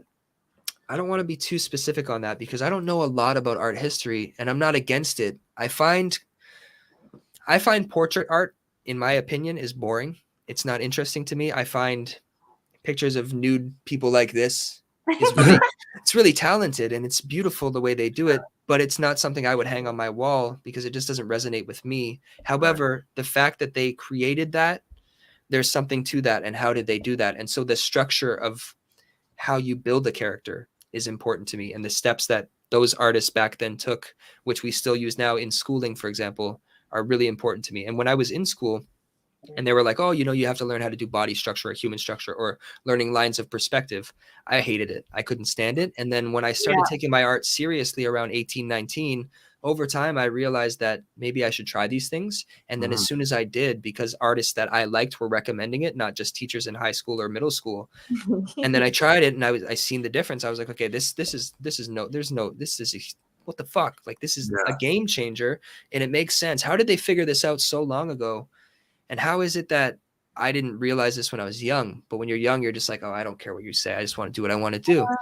I think it's so important to learn the basics. Like it's right now, I actually have videos coming out once a week on how I make a painting. And one of the big things I talk about is the basics and just knowing like color foundations or how to create a character and how to make body structure, like I mentioned, and knowing your perspective for backgrounds and how much more dimension it can add and how just effective it is. Like, these people back then, man, I don't know how they did, like, it's genius level stuff. And we are not the same now. We, humans, we don't know whatever it is that they figured out. It's different. Like, it's almost like looking into ancient history and like knowing that they had this special knowledge of this or that or that. When it comes to art, the people back then, they figured it out way before us. Like, there's this golden ratio number, and buildings are made with the golden ratio. Artworks that are beautiful are made with the golden ratio. Everything has this mathematical foundation that is like this secret thing behind it that a lot of people don't know about. And if you just take a little bit of time to figure that out, it's huge. Also, hi, my girlfriend, Kyla. Oh, Kyla. What's up, baby? Welcome to the chat, Kyla. One gave me a virtual hug. I like that. I was going to say you have a friend in the chat, but that's his girl. Hey there, Kyla. One thing that bothered me about high school, like most of the art classes, like they taught you a lot of history, and I like more hands-on. It was like 10% hands-on, and the rest was art history, and that bothered the hell Absolutely. So I would rather just learn a lot more about hands-on, like painting and other things. Yeah, when I would agree, man. Like, I remember in high school, they tried to teach me about the group of 7, and their art was cool, but I was like, yo, like, I don't want to draw mountains, bro. You know what I mean? I don't care about doing this stuff right now. I just want to draw characters, and that was I don't know why it is, but I've always liked characters more than anything else in art. That was my thing to do. I think it's a psychological thing for myself, like ego wise, that I drew characters as a kid, like I didn't feel great about myself. And so I think I was searching for myself through characters visually, like just to look cool. And it became more later, but yeah, dude, I definitely agree. Like, sitting in grade 6, the first day of grade 6, they wanted us to draw a portrait of ourselves. And at first I hated it, but the teacher was dope. And because the teacher was dope, I was really engaged and I was convinced by her to do it. And I learned from it, but I didn't enjoy it. I don't know why I was so keen to do it, but I did it. The point though is, like, I didn't want to do this stuff. I did it because I had to, you know what I mean? When I got to high school, I failed art class. Oh my God. Times. I got 56 or something like that in grade 9. And I was like, absolutely. Maybe I suck at art. Maybe I'm really bad, but I was the same. No, they didn't want you to do what you wanted. They wanted to show you what they think you should do. And it's like, yo, man, like, nah. They were teaching us shading of some sort, and I did do the shading, but I did it with my own spin on it. Everybody else looked the same. The triangle looked the exact same, and I thought, I'm just going to do something a little different. And my art teacher was like, that's not what I asked you to do. So absolutely. And then they want to give you a bad grade. I got discouraged, and I was like, maybe I really 100%. Do suck. 100%. Bees, I noticed you deleted that comment. You didn't have to. I am super excited for the Dragon Ball Z 10-inch Funko Pop. The Vegeta looks freaking amazing. And was that the comment? Yeah, the comment. I read it before you. Bro, I have questions about your Funko Pop situation. I'll wait till the end because I know you wanted to ask me to ask you some questions at the end, and I have a couple. Like I'm really curious about some of this stuff, so I'll hold them. But yeah. All right, awesome. Rocket Blast loved art school or art. I liked the class. I just didn't like but when they tried to force me to do something, and Right. it got to the point, especially in high school, where the teachers wanted me to pass, and they knew I was good at art. They would let me do whatever I wanted that kind of related. And they'd try to so like with sculpture, they were like, oh, make this certain type of thing. Whereas with me, one of my teachers, Miss Johnson, she was like, I know you're not going to do this. So what can I do to make you do this without you not doing it type of thing? She's like, I don't know, man. Like, let me just do what I want. She's like, okay, just make something. So I made a dragon. Everybody else made like pots and shit. yeah. Fuck, I don't know, man. Oh. The dragon was cool. I actually had fun doing that. Like, you got to teach us what you got to teach us foundationally, but let us do it in the way that works for us so that we actually stay engaged, because I don't think people learn if they're not engaged. Absolutely. And art should be more a self-expression as well in Absolutely. some way, shape, or form. And you definitely have foundations. I'm not, shitting on my teachers, but they were like, this is the way and this is the only way. And I find art's not like that. That's where you get your most inspiration sometimes, is just Absolutely get into your own way of doing things. Because of the way they wanted to force you to do a certain thing, to learn that certain skill. That's, I think, why I didn't want to learn the skill, and I would have learned it earlier. Like I said, I didn't learn anything about this stuff. I was just drawing characters from scratch every time. No structure, no circles, no squares, no shapes, no knowledge of anything. Just creating stuff on paper in classrooms. And had they shown me that was possible to help my style of art, I would have been like, yo, like, this is the shit right here. I got to learn. What's wrong with me? I should be learning this shit. But no, they didn't present it properly, I think. Yeah, that's what's wrong with the school system. Has tattoo ever crossed your mind as a being a tattoo artist, a profession? Yes, I would say yes. I would say yeah, but so when I was young, my dad got a lot of tattoos. He had a bunch of them. He had a big whole half piece on his back. He had a full sleeve on his arm. I loved tattoos. I was in tattoo shops with him when he got his tattoos. I'd sit with him for the sessions and we'd hang out, and it was great. It was really fun. I loved watching the artists work. But when I got older, I didn't know what I wanted for tattoos. Like when I was 15, 16, I was like, yo, I'm going to be covered, bro. Neck straight down. Everything's going to be covered. And I still feel like I want to be covered more.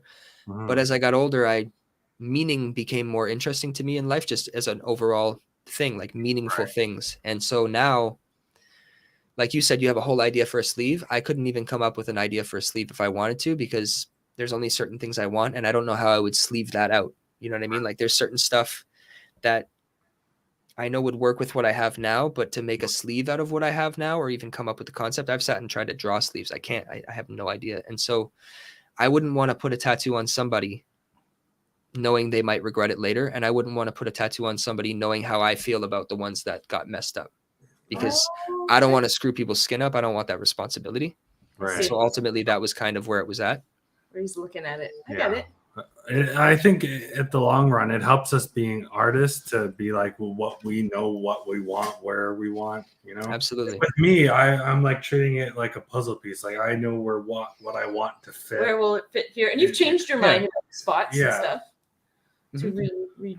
So we're gonna jump into the comments. We have a few comments from Eric and Hojo. Okay, so I have an old pot. This is from Rocket Blast Gaming. I have an old pot from high school. It's a pen collector for the longest time. That's awesome.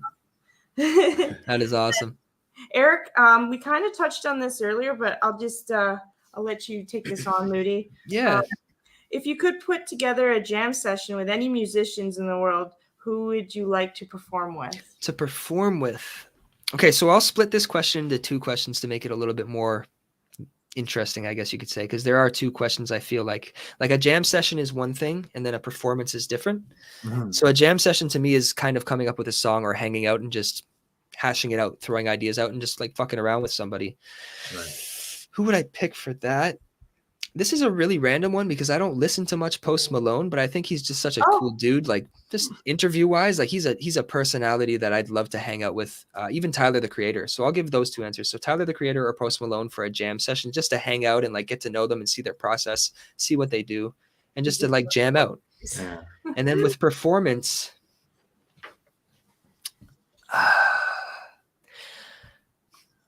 because I haven't watched a bunch of hip hop artists perform in concert, I wouldn't be able to pick a hip hop artist Okay. for a like live stage performance.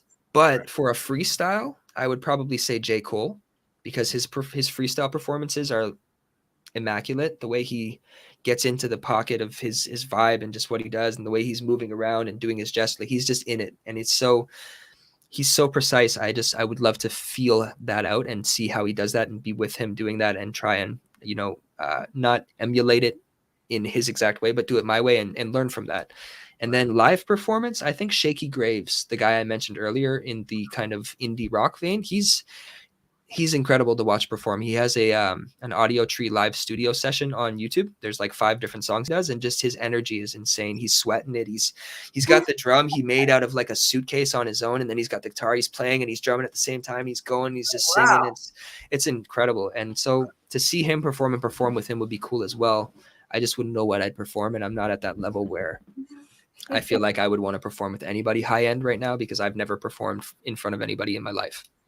Oh, I'm curious on two artists that came to my mind. Are you a big fan of Danny Brown or Action Bronson or not? Dude, Danny Brown is sick, bro, and Action Bronson's also dope. Danny Brown has this one album, I think it's called Triple X. Yes, and it's the white album. You know it? I've drawn the art on the. Bro, such a good album, dude. Yeah. Oh my god, dude, he's so different too. He's unique. I love that guy.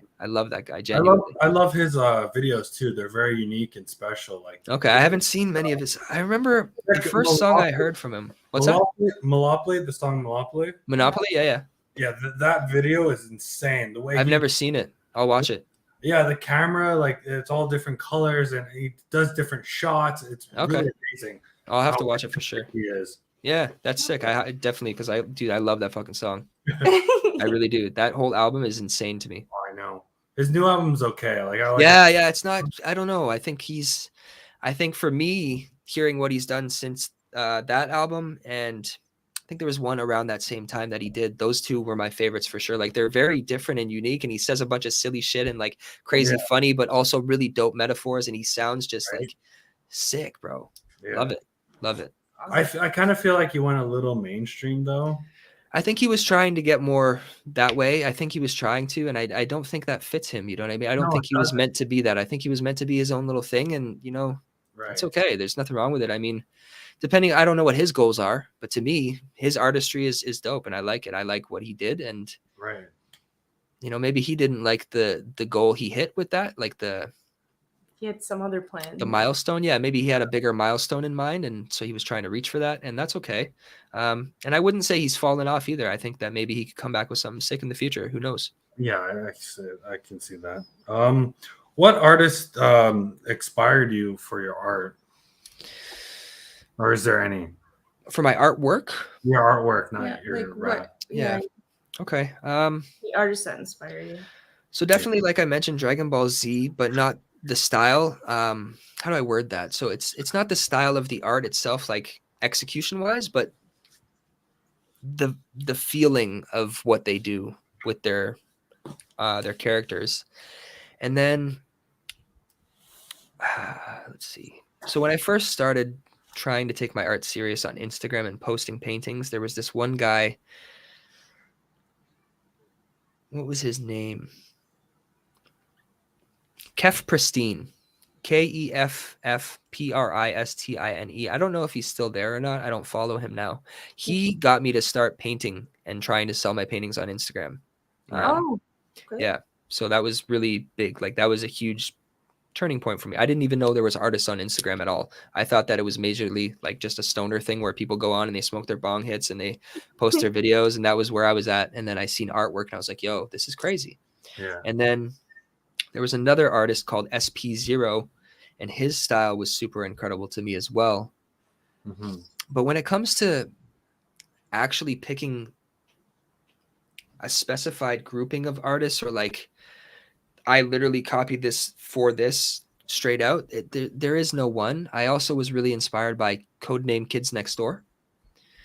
There was a huge point where I did paintings from them. Like I did each character, all 5 of them, and that kind of really altered my art style into more of like a smaller kiddie feeling, like a almost like a what do they call those manga dudes? Chibi, like almost a chibi feeling, but the American wise style of that.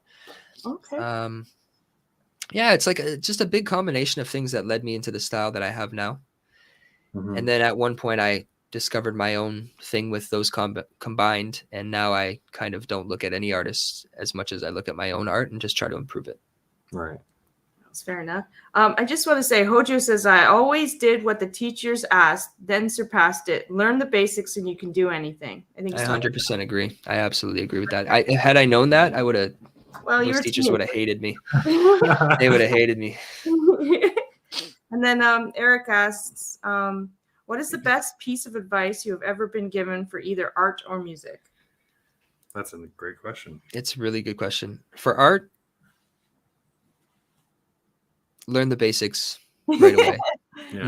No, 100%. No questions about it. Just like Hojo's. Yeah, absolutely. I mean, it's true. It really is true. And I didn't listen to it for the longest time. And as soon as I did, you can look at my art from me being like 6 years old all the way till 17, 18, which unfortunately I don't have much of anymore because there was a lot of moving when I was a young one. But no less, if you could see the art and then compare it to the last, I'm 27 now. So since I was 18, those years were so much more crazy difference wise and like growth wise than all of that time me sitting in class drawing on papers doing nothing, just like scribbling. It's ridiculous how much the basics make a difference. Yeah. And then with music, I feel like it's a bit different. I think music is harder because it's more abstract, and I'm only 2 years in myself, and there's always something to learn when it comes to executing and producing and making the music fit together and writing. But I also think that the most important and best advice is just to keep doing it and to keep trying and to keep exploring and trying different sounds, different styles, feelings, cadences, which a cadence is, if people don't know what a cadence is, it's like, I was just rhyming, here is the timing, or I was just rhyming and here is the timing. So just making it sound different. That's like what a cadence is. That's huge too. Just exploring, just trying different things always, constantly, and questioning yourself. And if you think something's your best thing, question why it's your best thing and see if you can do better each time. Always try to improve. Oh, beautifully said. I love that. Okay, so I'm going to skip a couple of these. I put, is there spiritual symbols in your art? Sagittarius, Jupiter, I put in brackets. There's a lot of them. Yeah, I throw in a lot of different things. And then, okay, so on one of your album covers, Multiform, oh, wow. We noticed the 1111, and what does that mean to you? And you did mention your dad, but I guess on your album, does it mean something different? So I like to throw into my art as well 1111, and the reason I'm doing that is I want people to see it and wonder, what the fuck is that? Why is that there? I also hope that certain people, I feel like people find things for a reason in life. So if they stumble onto my cover, if that's something they're into, 1111, maybe I should listen to this. This is something meant for me. Maybe this is supposed to be on my path and I need to hear this. So I feel like it helps for, like, I think that the only people who are going to hear my music, especially at this stage, are the ones it's meant to find, the ones that need it. And that's the hope. And so I think that adding that in was not only for myself and just, that's something I represent now. Like, I have the symbols of my birth planet and whatever, and that represents me, But the 1111 represents like purpose and being on my own path and following that path and always having signs that this is the right path. And so when I see something that has 1111, or if I'm trying to come up with a decision and suddenly I look at the clock and it's 1111, whatever I was thinking at the moment, that is much more significant. And so to me, it's just like, it's significance, you know what I mean? And when people see it, I hope that they catch it. And if they don't, maybe they'll figure it out, or they'll look it up, they'll discover it, and they'll find their own path into the spirituality or what 1111 means and start seeing it for themselves. So it's kind of a bit of everything when it comes to the overall of 1111, and just having it around and having it present constantly, because it's like, it's a guide to me. Yeah. And so I hope it guides others. And you kind of plant the seeds too. They might not at first, but right? Exactly. That's kind of what it is. Yeah, it's like a subliminal, like, hey, this is right here. You don't even know it's there, but one day you might. Yeah, And you definitely. you could be helping people, you know, on a Exactly. more meaningful level. Like enjoy my music, but there's also a meaningful level too. Absolutely. It's really cool, by the way, the detail of the questions you guys have asked me so far. And Oh, like, I mean, I didn't know what to expect, but I can tell that based on the fact that you guys do a lot of videos, this is like a compliment to you. So I hope I'm not disturbing your plan, but a compliment to you. It's like just seeing that you guys have been doing videos consistently for a while, and it looks like you're really doing your research. I didn't watch a full video on each of your videos. I watched little bits of different ones, and you ask questions that definitely pertain to the artist. And I think it's really cool that you guys are doing the research and taking the time. It's clear that you're like really doing it for the joy of doing it and seeing what people are about. So I think that's really great. Oh, thank you. Oh, thank Absolutely, you man. so much. Yeah. I Sure. appreciate Definitely. that. Absolutely. No, you guys should be proud, man. Definitely. Like you're putting it in there. You know, I can see that you care what you're doing, and it's great. Well, thank you. Absolutely. Okay, back on track. What tools do you use to draw? Multiple tools. So mainly I start with a pencil, as most people do, but I also have these markers. And so when I do a painting, which I mainly do paintings, I use paint markers. They are acrylic paint markers, and they are called, here, let me get a bigger one. Oh, cool. I love those. They are called Molotov paint markers, Molotov One for All paint markers. I've seen Is that these visible? before. My mom has a couple of these. Yeah, so I don't paint with brushes at all. Never. When it comes to paintbrushes, I'll use them to prepare a canvas if I need to use like gesso, which is like a coating before you paint. Mhm. But I always use the paint markers. That's all I use. I have here. I'll just Less meth. Just want to say hi to Sassy Cajun. Oh, Sassy. Hi, Sassy. How are you doing? Welcome. Oh, I love that name. That's awesome. Yeah, so I have like this full set here. Oh, yeah. And then I also have every one of these colors, except for these here. These all the clear colors are all mixed that I mixed on my own. You can buy empty markers and mix them. Oh, So, okay. but everything colored here, I have the same thing in the larger size as well over here, but I can't pull them over the way they're organized. It's not liftable.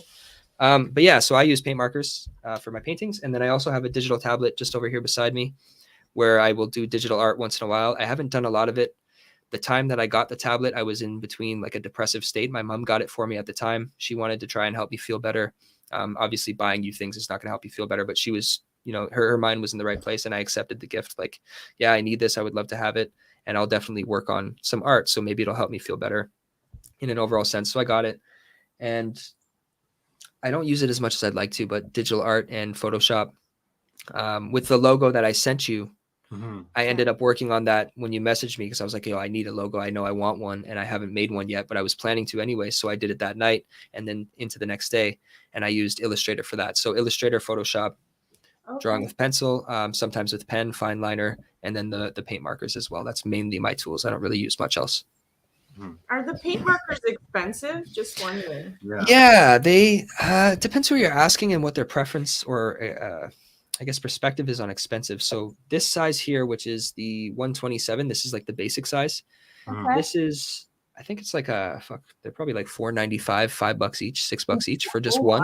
Wow. Yeah. So I mean, gotta save for that if you want to buy it. Yeah. What I usually do is there's a website called bombingscience.com, and I feel like that's the best place to buy them. They have every color available, and when you go to an art store like Curry's or even Dessert's, they have them there as well, but they're a little bit more premium pricing. Whereas if you order them from Bombing Science, they send them from, I think it's Montreal, and the shipping's really quick, and they're the best prices I've seen so far in Canada for the markers. Okay. Yeah. Okay, good to know. Good to know for future if I want to get back. Yeah, absolutely. Inspired Exactly. Exactly.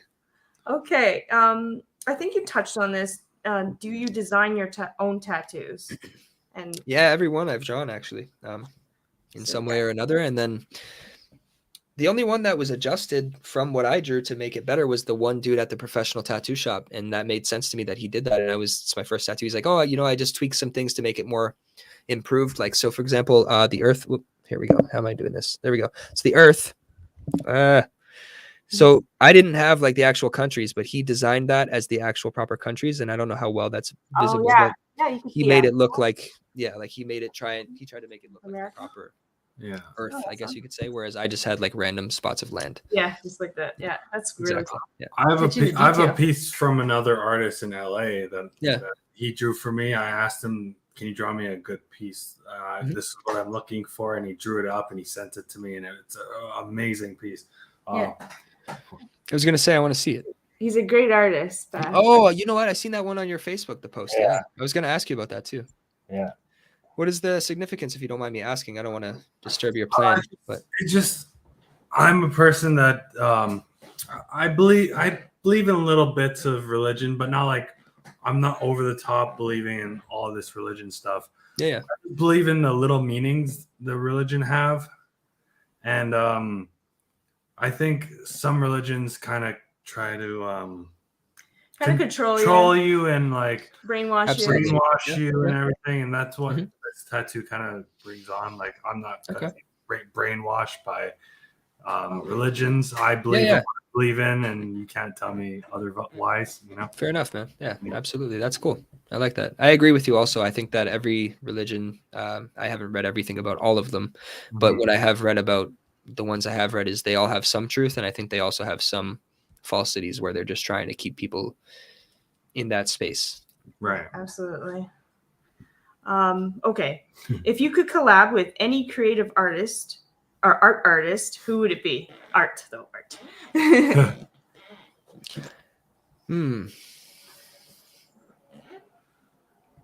That I don't even know if I'd be able to straight up answer that without just coming up with something now on the spot because I've never thought about it. I'm not big on. I wasn't big on before music, and still am very small into it. Like I said, only a few collabs with music. I'm not big on collabing. Mhm. There's no specific reason why I don't want to. I just don't see the reason why I would either, except for like in a friendly way. And I have collabed with art as well, but I can't think of an artist that I'm so excited by that I feel like I want to draw a picture with them. I would rather just see their art as their art and see my art as my art. And I wouldn't be against it either. I don't have like a set answer for that. I'd be open to it, but I can't think of anybody at the moment. Yeah, absolutely. I've actually had an idea back when I was in high school about like asking a whole bunch of different artists to draw on this massive canvas and put pieces of like their style. And I thought that would be an interesting idea. There's like, a video like that on YouTube. Oh, there is? Yeah. You might like it, bro. It's so 1000, the guy I mentioned earlier, as well as Jazza. 1000 started it, and it's a collab. I think it's called the biggest collaboration art piece on YouTube. And it's all the top artists on YouTube. So there's this guy Skew, he's like a graffiti artist. There's 1000, Jazza's in there, a couple of other artists. And I think that might be something you like because each of the artists, the painting was sent to them, and then they do their own video of what they did. And overall, it became a collaboration of like, I think it was like 7 or 8 different, maybe 9 artists on this one canvas. That would be really cool. Absolutely. I agree. Yeah. I was like, yo, I wish I was on that. I want to be there. I'm not up there though yet. It would be hard to mingle them all together if they're very different. Yeah, but it was a good piece. It was a really good job. They did well. It was really cool. I got that idea from like the tattoo show where like there's like 4 tattooers and they do little pieces on the person that kind of flows in together. Oh, that's cool. I don't think I've seen that. Yeah. That's dope. I think it was on Ink Master or something. Oh, was it Ink Master? I've watched Ink Master, but maybe I didn't see that one. 2 artists and they both had to work on bring one an piece. idea. Oh, you should have seen it. They were like, oh, I want to do it this way. No, I want to do it this way. And they were trying to do, one of them were trying to do an angel devil sort of thing, but their styles were so different that it was hard for them to make something come that flowed and was natural and beautiful. Yeah. So, I mean, you got to find the right person to be able to, get it to work, I guess. But I remember, I think it was Ink Master. Probably was. I know I've seen it. I don't know if I've seen that episode, but how many seasons were there is what I'm now thinking.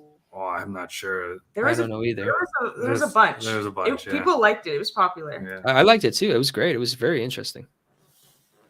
You want me to continue? Keep going. Okay. Yeah. Okay, you already touched on this, but it's okay. Did you go to school for art or are you self-taught? I'm a self-taught dude with everything. I dropped out of high school twice, 3 times, 4 times. I don't know how many times. I dropped out, man. I dropped out went to an alternative, dropped out of that, went to an alternative, went to another alternative, dropped out, tried to go back again, and again dropped out. So I made it to like grade 10 or 11. I was self-taught entirely. Some of what I learned from art class obviously impacted me. And I used to get like drawing books when I was a kid. But even with the drawing books, I didn't, for some reason, listen to those basic like structured lessons. You know, I would just look at the pictures. I'd be like, yo, this art book has a lot of sick drawing characters. Sorry, this drawing book. I'm just going to buy this drawing book and draw the characters, and then I'll be done with it. And that's what I did. Right. Everything is self-taught entirely. Beautiful. I love that. Yeah. Okay, just want to say bye to Hojo because he says, Yep. I have to run, everyone. Catch the rest on replay. Much love to you all. Peace and blessings. See you soon. Thank you, Be Moody, for being on the show. Thank you, Johnny and Dee, for your fantastic work. Oh, thanks for watching, man. And again, you, thank you Hojo. guys for having me. Have a good night, Hojo. And Yeah. say hi to your girl for me. Hope everything's going well in your world. Yeah. Okay. Have you ever experienced artistic or writer's block? Yeah, absolutely. Oh, I was curious about this. all the time. Yeah, it's difficult. I think I watched a video once that said something about artist block, writer's block, any type of creative block that was really interesting. And it was, I think it can work in some cases. I don't think it's always true, but it was a really interesting perspective, which was when you have writer's block or creative block of any type, artist block, really what's happening is you're expecting, your expectations are higher than they had been in the past. And because you expect so much of yourself, you've become stuck. And so you're afraid to draw because you don't want to disappoint yourself for what you want to have done. Oh, And when I heard that, I was like, yo, that makes sense. this is like next level thought, because if you can think to yourself, well, maybe I don't know what to draw because I want to draw something so good. That's why I'm not drawing. And every time I draw, it's not as good because I know it's not going to be good. So you kind of get down on yourself. Whereas if you take that and flip it, I'm just going to draw whatever the fuck comes out, whether it's trash or not. The faster you get the trash out, and I say trash literally because a lot of stuff we do, like you're never going to be perfect, but the more quantity you put out, the higher chances of more quality over long term because you keep making and keep making. So when you have a block, I think either it's working through the block by doing that, or you're just in like an actual creative lull where you just don't know what to create. Either way, I think it could be worked through, but I also think emotionally, if you're not in the space to create, Right. for me anyway, I'll like put the paper to the pencil to the paper, and I won't even feel like I have the motivation to actually draw anything. Like I'll be like, yo, this is depressing. I don't want to draw right now. And that almost becomes, is it mental health or a creative block? Okay. So it's a kind of mixture of everything. I've definitely had the blocks though, which was the initial question, but just going in depth, like I think it's a mix of being, your expectations being too high, and then you, maybe for myself, like I'm speaking from my perspective, being depressed and not really wanting to draw, even though you feel like you should be doing something. You can't force it. If you're sad, you got to let yourself be sad and let yourself not be creative. And you can't always be creative. You can always draw something, but maybe it's not creative. Go draw like a copy your room, redraw your room, redraw like a box, create like a cardboard box, just draw a square, draw a circle, do something if you want to, if you feel like you need to practice and you don't want to miss a day. But if you can't create something, Right. it's okay. It doesn't have to be perfect. Just keep going. I love but that. like so I'm gonna open up. Yeah. So I was in a foster home. I was in a very depressing state because I felt alone. I felt Yeah, I didn't know that, man. Sorry. It's all good. No, it Yeah. made me a stronger person at the end of the Absolutely. day. But when I was upset or depressed, I would draw, and that would get me in a better mood. Like it would make me a happy person because I was creating, and that was a good thing for me. So you took something a dark place in your life, and that inspired you to go. Yeah. Absolutely, man. Too, That I was going to say that. I think it depends on the person as well. I find, just to relate, not trying to take it away from you, but relatably, I think for me, drawing and painting, I'm not very good at when I'm depressed or sad. There's been a couple times where I come up with something that I'm expressing the pain, but it's very rare. Whereas with the music, it's easier. but I definitely agree with what you said, D, like just in the way of it depends on the person, because when I'm depressed, like there's no drawing to be done. It's just not a thing unless I'm like in such a state that somehow I happen to be like, okay, well, I'm just going to sit here and draw my sadness and draw a guy crying. And then I'll draw a guy crying, but it's not a piece. It's just like a sketch, like a thing to get something out. But when I do art, I go in with the intention of making a piece almost every time.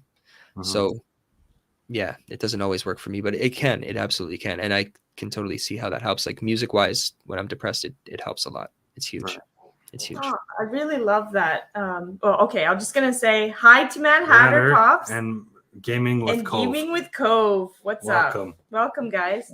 I just wanted to say I'm kind of glad that you mentioned that, because about maybe you have too high expectations. Because I've done that many times in the past, and I might be self-sabotaging myself, like being like, if it's not exactly what I'm wanting to see, then fine, then I guess I'm not going to do it. Instead, just draw and just let it take you where you're going to go. Instead of having expectations, just let it be abstract and flow. Yeah, sometimes you just have to have fun, right? You can't always take it serious. You can't always come up with something sick. It's just got to be like, let me just sketch a stick man, just because, like, what the fuck? Why not? I haven't done a stick man since I was in grade 5. Let me go for this. You know, just because why not? Just to like have the feeling of just doing something that you like, you know, I don't know how to word that. Just fuck it, like just go for it. No, and I can just imagine that just by being a freehand flow, whatever comes to mind, not even having expectations, things will come. Like I think that's what I should try doing in the future. It's not just with art, but also with writing, because I actually do want to get back into writing, but lately I've been struggling, and you think I'd be better at it because of COVID, but it's through not COVID, always I've had ups and downs too. So it's not always about the result, you know. And now I'm just speaking directly to you with what you said. Like it's not always about the result, and sometimes you just write to write. You know, you don't have to have something that comes out great. Just fucking write. I like to poop bricks, and then I like to hang out with my friends. You know, just whatever. It doesn't matter, and see what happens. Like just have fun. You know, it's explore. Like when you were a kid, you're exploring. You know, and you got to sometimes find your place, find your way back to that place where it's just you're just doing it to see what happens. It was so much easier as a child. I had so much more creativity, like, because I wasn't expecting anything. You have that childlike innocence, right? And then now that you're an adult, you got bills to pay. And it's kind of like what I said about the music too. Like when I started, it was easy. Now I've done a certain amount of songs and I've said certain things in each song, and you don't want to repeat the same things. You're also getting better technically, and so you want to sound better, do better, quality, but everything better. And so you have to take more time in order to get there, because that's what improving is. That's what honing in on your craft is just becoming better in every area. And so being free is not so easy, because you know your barriers and your parameters now, and you have to find a way to stretch past them. Right. Absolutely. Gaming with Cole says your mic sounds amazing. Oh, me? Oh, yeah? Oh, well, hey, that's awesome. I record on this mic. It's $100 mic. It is by Audio Technica. It is the ATR 2100 USB mic. And I don't have any special settings on. It's just plugged into the USB, and I'm going straight with it. But thank you. It was only $100. It's not too expensive. I've been using it for my music since I started. And yeah, it makes magic somehow. I don't know how, but it's great. I'm grateful for it. You do sound good, actually. Yeah, awesome. My mic is fairly new. We just got it. Dude, that's I think it's a Razer, right? Yeah. I seen them. I used to work at Best Buy. I love it. They look so dope. Super dope. Yeah, it was $200, but the features on it's so amazing. Like you can change, like if it's the talking for the back, the sides, and the front, and that's the best part. And the volume is really easy and stuff. And clear. The muting is a very easy thing. The only thing is everyone's like, can you change the colors on it? Yeah, I think you can, but I don't know how. I think it's red though. I don't know either, but I do know that audibly you guys sound great. I'm listening in earphones. Yeah. I used to have Audio Technica headphones, which are like mixing headphones, and you guys sound clean to me. And that's a microphone that I've looked into myself. When thinking of upgrading, I'm not going to be going with a USB mic the next time I upgrade, but when I was thinking about doing it that way, that would have been one I was looking at. Right. It's not the best route for music making long term, but this was my starter one. You know what I mean? Like originally when I got this, dude, I was using this on my iPhone. Just had a little connection to plug it into the little bottom section and making sounds on GarageBand on the phone. Oh, cool. wow. Yeah. That's This was interesting. a while back, yeah. But the songs are on YouTube too. Okay. We want to say hello to Rebels, Reptiles, and Games. Hey guys. Such I a mean guy or Hey, girl. yo, Girl. what's going on? Welcome to the chat. great name. Yeah, very, very nice. Unique. Cool name, yes. Yeah. So anyway, yeah, I'm just gonna say, so be a little kinder to myself. Don't be so hard on myself, I guess, is kind of the message I'm getting from writer's block and all that sort of thing. Yeah, And just let absolutely. things flow. Don't expect everything to be perfect and whatever right away. Okay, so what is the most difficult tasks when creating a piece of art? Do you mean like a finished piece, like a painting? Yeah, we could go with Or that. just anything? I think a painting would be the best way to go for that, because I think that, to preface it, I think that digital art is easy in the way of you take your sketch, and the sketch I find is the easiest part. It's the hardest and the easiest in the way that you got to come up with something fresh from paper, but it's easy for me at this point now, I guess, to draw whatever the fuck I want for the most part, as long as I'm referencing and getting ideas. Different poses and positions are really difficult, but for the overall general question, it's easy to draw. The painting itself is easy. Painting it, picking the colors, doing the line work is all easy. That's all stuff that I love. It's actually transferring the sketch from paper onto the canvas and getting the exact same dimensions and the same proportions. It's so fucking hard because you're going from small on the paper to larger canvas. Even if it's just like a canvas like this size, it's not easy. Can you see the canvas from here? No, the chair is in the way. Hang on. wait. You just want to say hi to the art of D's glass. Hi, another D in there. Oh, Hi there. D Glass. Yo, what's up, bro? I know that guy. Okay. And then Gaming with 12 just said, I just subbed to Moody. Oh, there you go. Oh, awesome. Thank you, man. I appreciate that. That's great. I hope you guys get some subs from me. I want you guys to benefit too. Maybe. I appreciate that. Thank you so much. But I like D Glass. That's cool. Yeah, that's such a great name. Can I get that visible? Okay, so you can barely see it, but in the corner, I can see it. Yeah. the little, where's my finger? That guy. Yeah. That's my most recent like actual full video. What's up, bro? How you doing, man? And that painting I did on a tiny little piece. If you watch the video, you'll see a tiny little piece of paper like this. I did it for my girlfriend. It's for her birthday. And I'm gonna turn this light back off now. But the point I'm trying to get to is the proportions of that are not as perfect as I would have liked them to be compared to the drawing.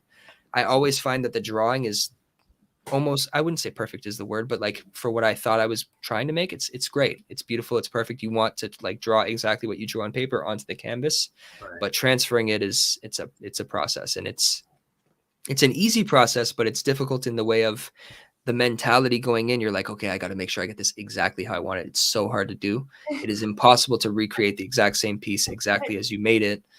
Whereas with digital, you just pop it in, you scan it in, and you cover over and you trace it. So I think that's the hardest part. Yeah. Just transferring the art to a canvas. Okay. Do you like, and again, you touched on this earlier, but do you like abstract or realism better? I don't know, because abstract is I think abstract is my answer there. Realism is cool, but like I like cartoony stuff, and I feel like with abstract, at least you get like almost a psychedelic vibe, which is just kind of nice and like free. Whereas with realism, you're just drawing things for what they are, and that's cool. That's the talent I don't want to take away from, because it's insane. The skills are insane. I can't do it. It's not my thing. I'm not good at it. And it looks incredible, but why draw what already exists is what I think about it. You know what I mean? Whereas you can create something fresh and brand new with more color. So why not do that? Absolutely. I love that. Okay. Have you ever sold any of your artwork? I have. That's awesome. How much have I sold? I don't know. I don't have a number. I've been selling them since the first year I started selling them. I did initially start painting with paintbrushes until I discovered the markers. Once I discovered the markers, I started using them and only them. But I sold some that I made with paintbrushes for like $25-$50 each. That's where I'd started at. And then I've sold up until the last time I sold a painting was probably 2 years ago now. I don't really try to sell paintings anymore. I don't say when I post the picture of the art, I don't go, oh, yeah, it's for sale. If people message me and ask me, I show them what I have available. And if they're interested, they're interested. But the prices now, it's like I'm not letting it go easily anymore. You know what I mean? Just as an example, I'm not selling that piece, but if I was to sell that piece, that's like 3-4 bills. And that took me 2 days. And it's only 12 by 12 inches. Mm. I usually do 16 by 20, and that used to be $300. I probably wouldn't sell that for any less than 4 or 5 now. Every year I up it a bit because I know You're more and top. more that my skill is decent, and there's only one. You know what I mean? And I know that a lot of people can't afford art, so I did try to keep it affordable before, but it doesn't make sense from a businessy standpoint. And I don't like to say businessy because I'm not a business person. I just like to make art, but I also do want to make my money's worth. And so if I do sell it, I want it to feel like I genuinely earned what I made, and I want it to feel like they're paying what it costs for me to do. You know what I mean? And they're technically paying for my years of experience and my time. And at $300 for 2 days, I think I've calculated it's not even a full $20 an hour or so if I was to do that. You know what I mean? And like, if you look at somebody who's been doing something in a business for 10 years, they're usually making 30, 40, $50 an hour. So why shouldn't I be? Yeah. You know what I mean? I And so agree. it's hard to let go of paintings for a cheap price. Absolutely. And I don't sell as many as I used to, but at the time that I did, I've sold more than 30, I'd say. Right. That's amazing. Good for you. Yeah. Thank you. Okay, so I think we're done with that segment. Yeah. We're going into trivia. Oh shit. Okay. Here we go. These. Okay, got to put your thinking cap on. And it's going to be about music because we thought, okay, Really, yeah. And we could do art, we could do music. They're not going to be that hard. I don't Okay. think he's going to have a hard time. Now that I Yeah. kind of know him a bit better, Yeah. I think he's going to breeze through these, but we'll see. Oh, we'll see. We'll see how it goes. I'm excited. I'm a little nervous though. I don't want to fudge it all up. We'll see. We'll see. It's for fun. Okay. In which city was the hip hop culture created? I'm pretty sure it was New York. Correct. Oh, Pretty awesome. sure. Correct. Yeah. Off to a good start, my I friend. thought so. Which actor rapper is often known as Ice Cube? Oh, you want like his full out name? Yeah. O'Shea Jackson, right? Yeah. Awesome. Very Did I get it? Hey, that's kind of dope. good. All right. The American hip hop star Dr. Dre also has a popular brand of which product with his name on it? Beats by Dre. Yeah. Beats by Dre. Correct. Oh, yes. Okay. Headphones. Yep. I just said headphones. Definitely. Even I got that. Yeah. Okay. There are 4 original elements of hip hop culture: breakdancing, DJing, rapping, and what else? Graffiti. Oh my God, this guy's flying through this. Correct. Okay. Wow, I know more than I thought, I guess. You're doing great. What is the name of the first album by Jay-Z? Ooh, that's a question I might not know the answer to. I don't know Jay-Z very well. Okay. I genuinely have no inkling at all. I know he had. Yeah, I really don't know at all. Not even. Okay. Okay, What is guys. It is Reasonable Doubt. Yeah, I wouldn't have even gotten close. Yeah. I wonder At if all. the chat knows about Jay-Z. No, probably not. The only one I know is about like the Blueprint, I think. Blueprint, Yeah. another. Blueprint? Yep. Yeah. Blueprint. What was the first rap name of Biggie Smalls, also known as Notorious Big? What was his name? The first rap name, sorry. Mhm. You were talking about him earlier in the segment. Yeah, I was, and I seen his movie too so many times. I can't think. I don't think they mentioned that in the movie. They may have, but I don't know the answer to that one either. First rap name. What is it, sweetie? So he had Notorious B.I.G., Notorious Biggie Smalls. I don't have it. I didn't know this either. So MC Quest. Does that make sense? Okay, yeah, sure. I don't know. I really. If they said it in the movie, I don't remember it, but yeah, it's very possible. Sure, absolutely. All right. Already done. different. I just know him as Notorious. B.I.G. Yeah. Yeah. Which of the following people was not a member of the hip hop group Fugees? Okay, this one was kind of a. Okay, let's say Jay-Z, Eminem, 50 Cent, or Method Man. Did you say which of them were not part of? Or not a member of the None of them. None of them. None of yeah, them. Yeah. Okay. Am I right? Yeah. Yes, you are. Okay, I was gonna say there's no way, bro. I swear I don't even know the Fugees, but I know they weren't in there. Yeah, Okay, good. I was trying to do but I didn't word it as nicely Yeah. as I wanted to because I was like, this is a trick question, but It's okay. It's okay. Okay. It worked out. I was confused. I was still like, I what the know, I heck? was confusing myself. I'm like, wait, Deanna, this is a trick question. Remember, you put this down for a reason. Okay. What is the other name of the breakdancing? One of the major elements of hip hop. B-boying? Yes. Did I get it? Yes. Yeah, you did. Yep. Or B-girling. Does that make sense too? I guess yeah, technically. Yeah, I would think so. What is that? I don't know if they actually called it B-girling. I think it was still B-boying for girls back then, but things weren't so Okay. gender neutral, I feel. I don't know if that's accurate, but I'm just gonna make a guess. Yeah. No, that makes sense. That makes sense sense, yeah. for sure. Which singer is often known as the queen of hip hop soul? Queen Latifah? No. No, wait, Queen of Hip Hop Soul? Singer, you said. Mm-hmm. That's an interesting question. I thought it was Queen Latifah too. But Is it Mary J. Blige?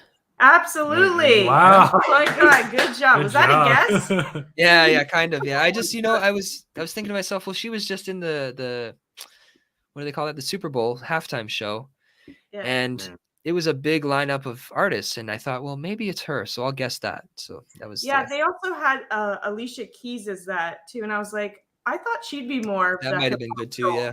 Did you guys know? I'm pretty sure it's Mary J. Blige. She didn't.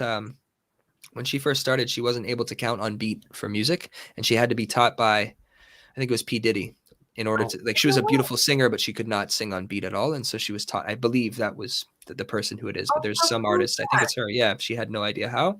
He taught her, and then she became one of the most successful artists at the time. Well, the queen of hip hop. We just want to say hi to. Oh, hi to. I can't. Oh my god. Okay. If I do this, I'm sorry. Cockwood. Wait, what? Cockwood Rose. Awkward Rose. Cockwood Rose. Cockwood Rose. Okay. Oh, welcome to the chat, my friend. Welcome to the chat. Hopefully you said your name right. Yeah, Cockwood Rose. Okay. Last one. Which artist holds the record for most wins in the Grammy Awards for Best Rap Album? It's probably Eminem. Yeah. Okay. Had to throw that in there since Eminem. Probably Eminem. It's got to be, because it's not even a favorite thing. It's ridiculous how successful he is. So I thought it must be him. Even now, though, too. Like, see, you did great. Yeah. You only got I'm surprised. Well, bro, when you said fandom, I was like, oh shoot, man, it's got to be like manga cartoon stuff or a TV series. I thought so. I picked Dragon Ball Z, but I'm glad you guys went with music because now I look like a champ. There we go. Awesome. That was fun. So now we have some rando questions. Okay. So these will just be for fun. These are just fun, just silly. Sure. Sounds good. Absolutely. Okay. If you could create a color, what would it look like, and what would you name it? That's a really unique question. I like this. I hope you guys know, just to say in a general sense, man, I did try and write up some sick questions for you guys, but they're pretty generic, I think. But anyway, we'll get to there. That's okay. I think it would probably be some type of pinkish red. And when I say pinkish red, I mean more towards red, but with like a pinky feel, or something more towards like a blue-green, like a turquoise feeling, but I just don't know. There's already so many. But I do feel like I'm always searching for a color that I can never find, and it's probably either that reddy pink feeling or the bluey green feeling. Okay. And whatever that color would be, it would be the most perfect color that ever existed, I feel like. But you just can't find it. It's just, I feel like, it's such a hard question. What would you name it, though, if you had your choice? Blair's color. Blair's color. Yeah, because it's my name, so I'd name it after myself. Blair's color. I love that. Okay. Or just call it Blair. That's awesome. Okay. If you had to lose one, which would it be? The ability to draw, create art, or your voice to create music? Oh my God. Dude. The ability to draw and create art, or my voice to create music. Because I started making art before anything. No, man, that's so hard. That is so hard, you guys.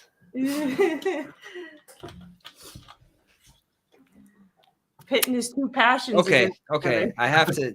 It was the way you worded it is Okay. good, but I outsmarted it.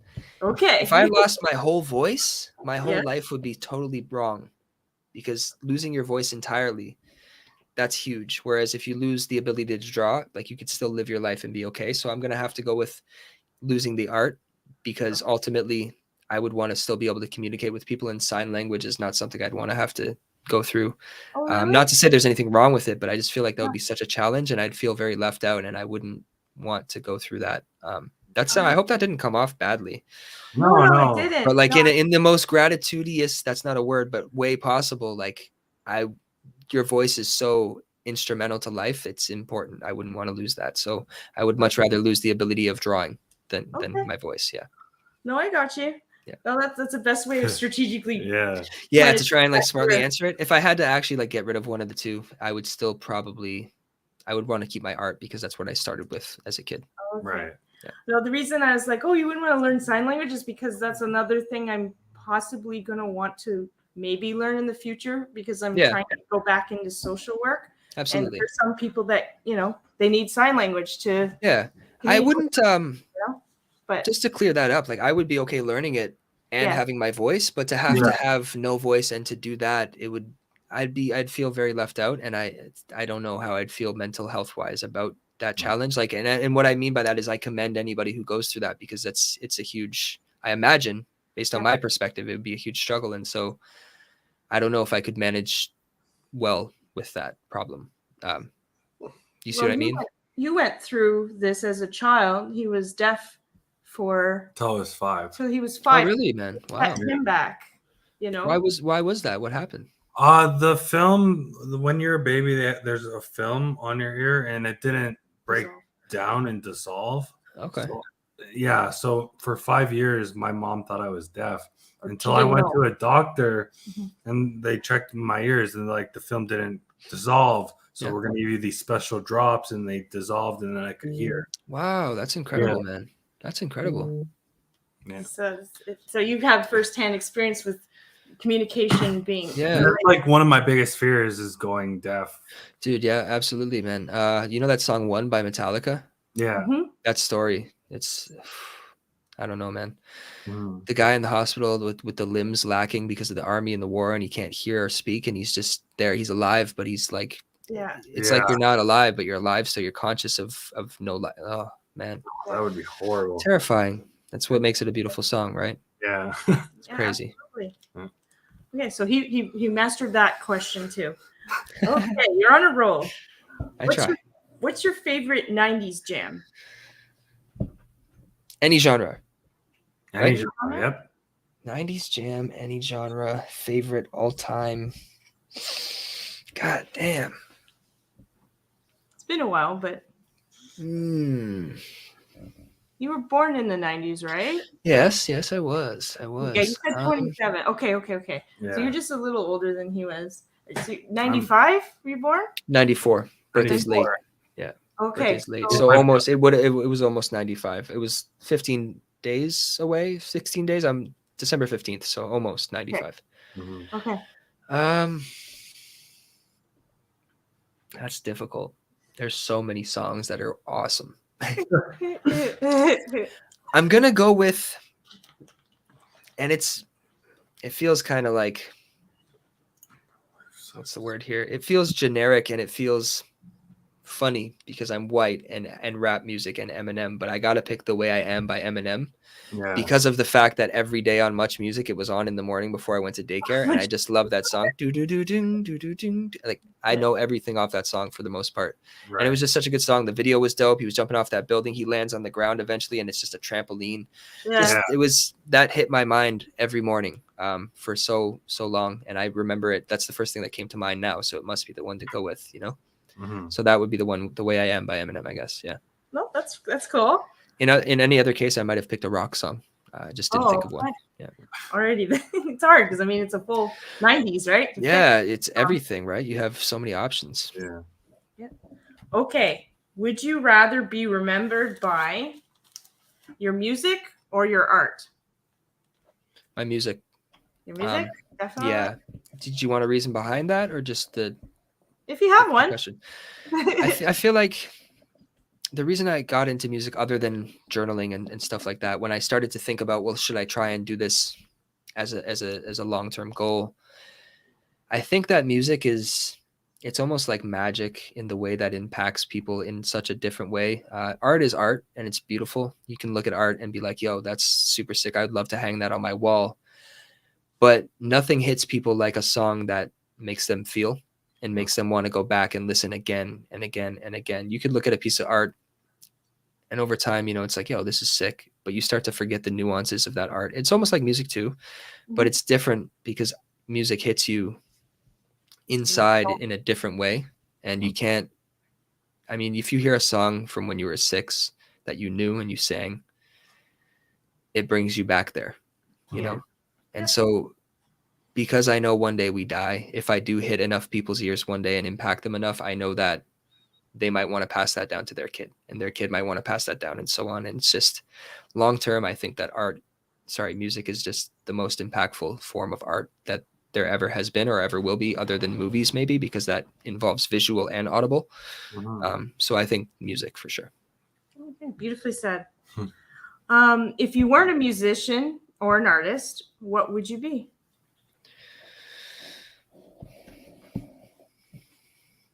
I don't want to go dark, but No, dead. Dead. Yeah, I think so. wouldn't wanna be- I don't think I would be anything. Reason being is hard to pinpoint, but I just don't see the point of much else. I have a really hard time, like mental health wise, just with a lot of things in life. I don't subscribe to the idea of working for a living, and I also don't subscribe to the idea of living to work. But I do like the idea of creating something from nothing and being here for the purpose of self-growth and development. And I do feel like that's important, but why work if you're not getting better other than for survival? And that makes it so much more like we've been through that phase as humans. You know what I mean? We were, as far as we know history wise, we weren't there, but what we were told is we were here as cavemen, and we were here as people who had to survive, like literally survive to survive. Like you had to go hunt for your food, and we've passed that stage. So now we're in this place, I think, in human life where it's like, well, what are we here for? And if nothing else, for me, I feel like it's just to grow spiritually and learn and develop. And what better way than to be creative and to, I guess you could say, run a business or run your own thing. Just do your own thing. Do something that is uniquely you that nobody else can provide. And I feel for myself that art is that thing and music is that thing. I don't think I would be a great business person. I don't think I would be the best teacher. I could teach people some things, but I think overall, to be able to express what my value is, that I can bring art and music do that. And so I think without that, I would be a useless person. And so, in other words, dead, because I think that if you can't bring some level of value, and I don't want to say this in a wrong way, but I'm also going to be straight with it. If you can't bring some level of value at some point, whether you have a child or you teach somebody something, and this can go just as walking down the street and you see a homeless person, you hand them some change. That's a use, that's a purpose. And so purpose can be very easy and small, but without something, what is the purpose, right? There is none. You have to have something, in my opinion. And if you don't, in my perspective, in the way I see things, I can't see how somebody would want to be here without that. And for me, art and music hit all the areas that need to be hit for me to feel like there's meaning, because those are the people I look up to and have since I was a kid. I've always watched artist interviews. I've always watched cartoons. I've always watched animations and Disney movies. And these things have impacted me more than most other things that I can think of when I think about things. So I just feel like that's, yeah. No, absolutely. It's a lot of people are walking around asleep, basically, is what you're saying. I would say. Yeah, but I don't want to say it in a rude way. I think that they don't realize they're asleep. That's what I mean. Like they're just on that hamster wheel, like we talked about earlier, thinking that you need this next best car or this whatever the next best thing is. Yeah. And you're not really, we are past the point of just survival. We have abilities to grow spiritually, and you should be doing that on this planet. You know what I mean? Besides just making ends meet. Like, we're not meant to just make ends meet. And Exactly. I see where you're coming from. Like when we were in lockdown, like I felt so creative and so like I was able to invent and like jump into Invent. these different things, Mhm. create these things. My show, the podcast, came from being locked down. I was like, what should I do? What was my time? So I Absolutely, was bro. like, I wanted to do a podcast. I want to meet people. I want to talk to people. Yeah. And it made me get more creative with working. It's just like, well, whatever, just work, you know? And that's Yeah. where, that's where most people during the podcast, sorry, through the pandemic, they were like, oh, I can't wait for things to go back to normal. But actually, it made us both kind of stop and really reevaluate our lives and Absolutely. what are we doing here and all that sort of thing. So, but yeah, a lot of people are like, no, I want it to go back to normal. Yeah, I know. And all that sort Yeah, of thing. absolutely. And just to, I guess, kind of clarify, I don't think anybody will fully be able to understand the nuances to what I'm saying. I just don't want people to get the wrong idea with what I said. Like, there's nothing wrong with wanting to live just to experience life or to work a job and go home and watch Netflix or hang out or do nothing. And I reference Netflix a lot as straight up like a lazy thing if you're sitting and watching Netflix all the time. However, that's just the way I see things. And I was in a place where I used to do that all the time. All I did was movies when I was a kid and watch movies and listen to music and just consume. And some people are happy with that. And if they're content with that, that's completely okay. I'm just speaking from the perspective of myself and how I see things. And I don't see a purpose in that, but that doesn't make it wrong. And I don't want people to think like I'm here completely like thinking people are pieces of shit or judging them or nothing like that. If they do something that's not what I think is the thing, right? It's okay to do that. But on my perspective of things for myself, it's not okay to me, for my purpose here. And so just wanted to point that out just in case. And you're just basically bringing a perspective of, yes, that is part of life. Just, watching Netflix or whatever we do it. Yeah. But Exactly. don't just think that that's it. Like, maybe challenge your mind to think more outside the box. And there's a lot more if you want there to be. You just got to search. And sometimes you don't know that. Like, a lot of people don't know certain things, and you can't know something until you know it. And you can't force yourself to find new information unless it finds you sometimes. Like, I was at one point when I was a kid, man, I didn't know shit about nothing. I was so naive. I had no idea what was going on. And then I grew up and I found out things that, whether I found out through, kids at school, like about, random stuff like sexual stuff or like bullying or all these different things. Like, I was one of those like kids that were, I guess you could say, really, really good and like had no idea about the bad side of things and believed in only the good of people. And, I wasn't particularly protected by my parents from things, but the way they raised me was in a way that I guess led me to have a certain perspective on things that made me, looking back now, feel like there's a lot of things I could have learned earlier that would have helped me a lot. And because I was protected from them, and again, protected might not be the word there, but it would have benefited me more to know certain things earlier. And I was also oblivious to them because my focus and my attention wasn't there. And so if you don't know, you don't know, and you can't know until you find out. And that's where failure becomes so huge as well. So it kind of circles back, And that's one thing with Dee. She challenges me, like with my editing of my videos. Yeah. She'll be like, "Oh, I want this. I want to add this. I want to add this color, or I want to add this." And I'm like, "I don't know if I can do that. Let me research it and see if I can push myself farther." And she does that. She pushes me to get better. Good, that's really good.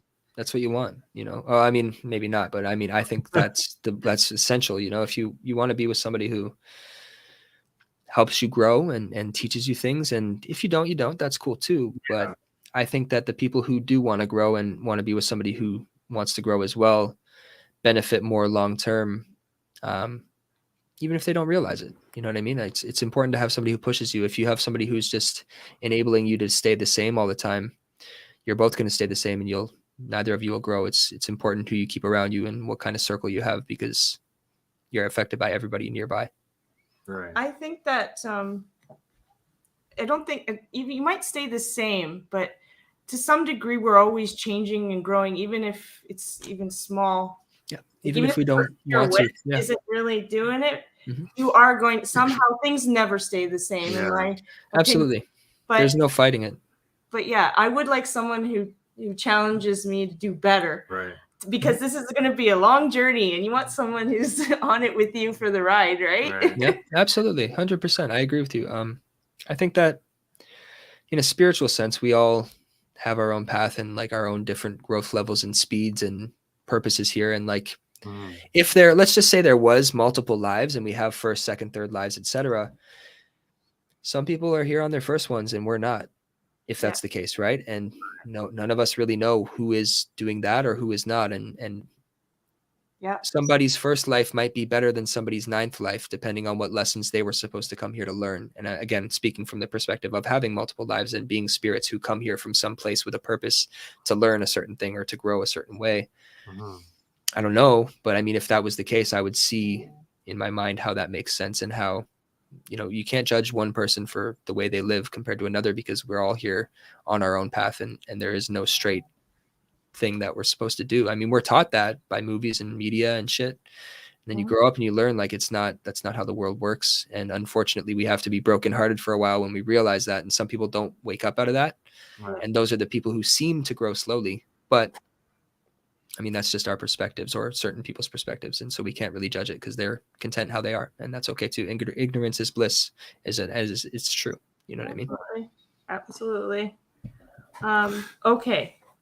I guess this one is kind of a silly question. What's one job you would never considering doing?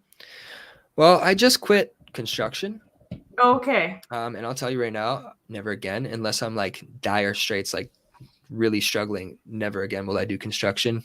Besides that, something I've never done, I would never work at a bank.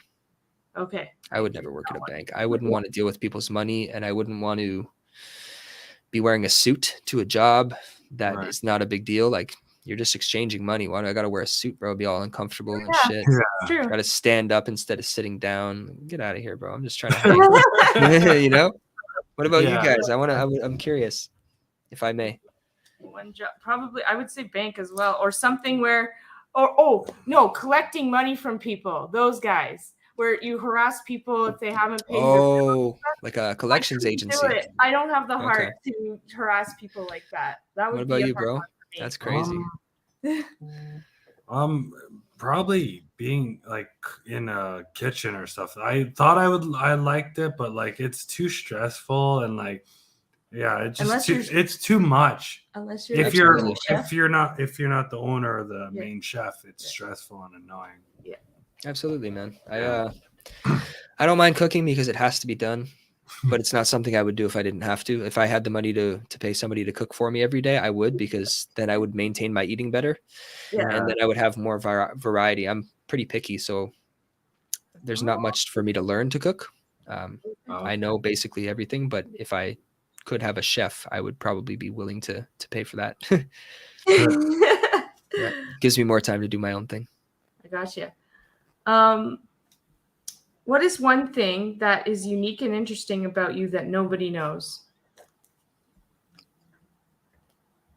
Nobody knows. Yeah. Ooh,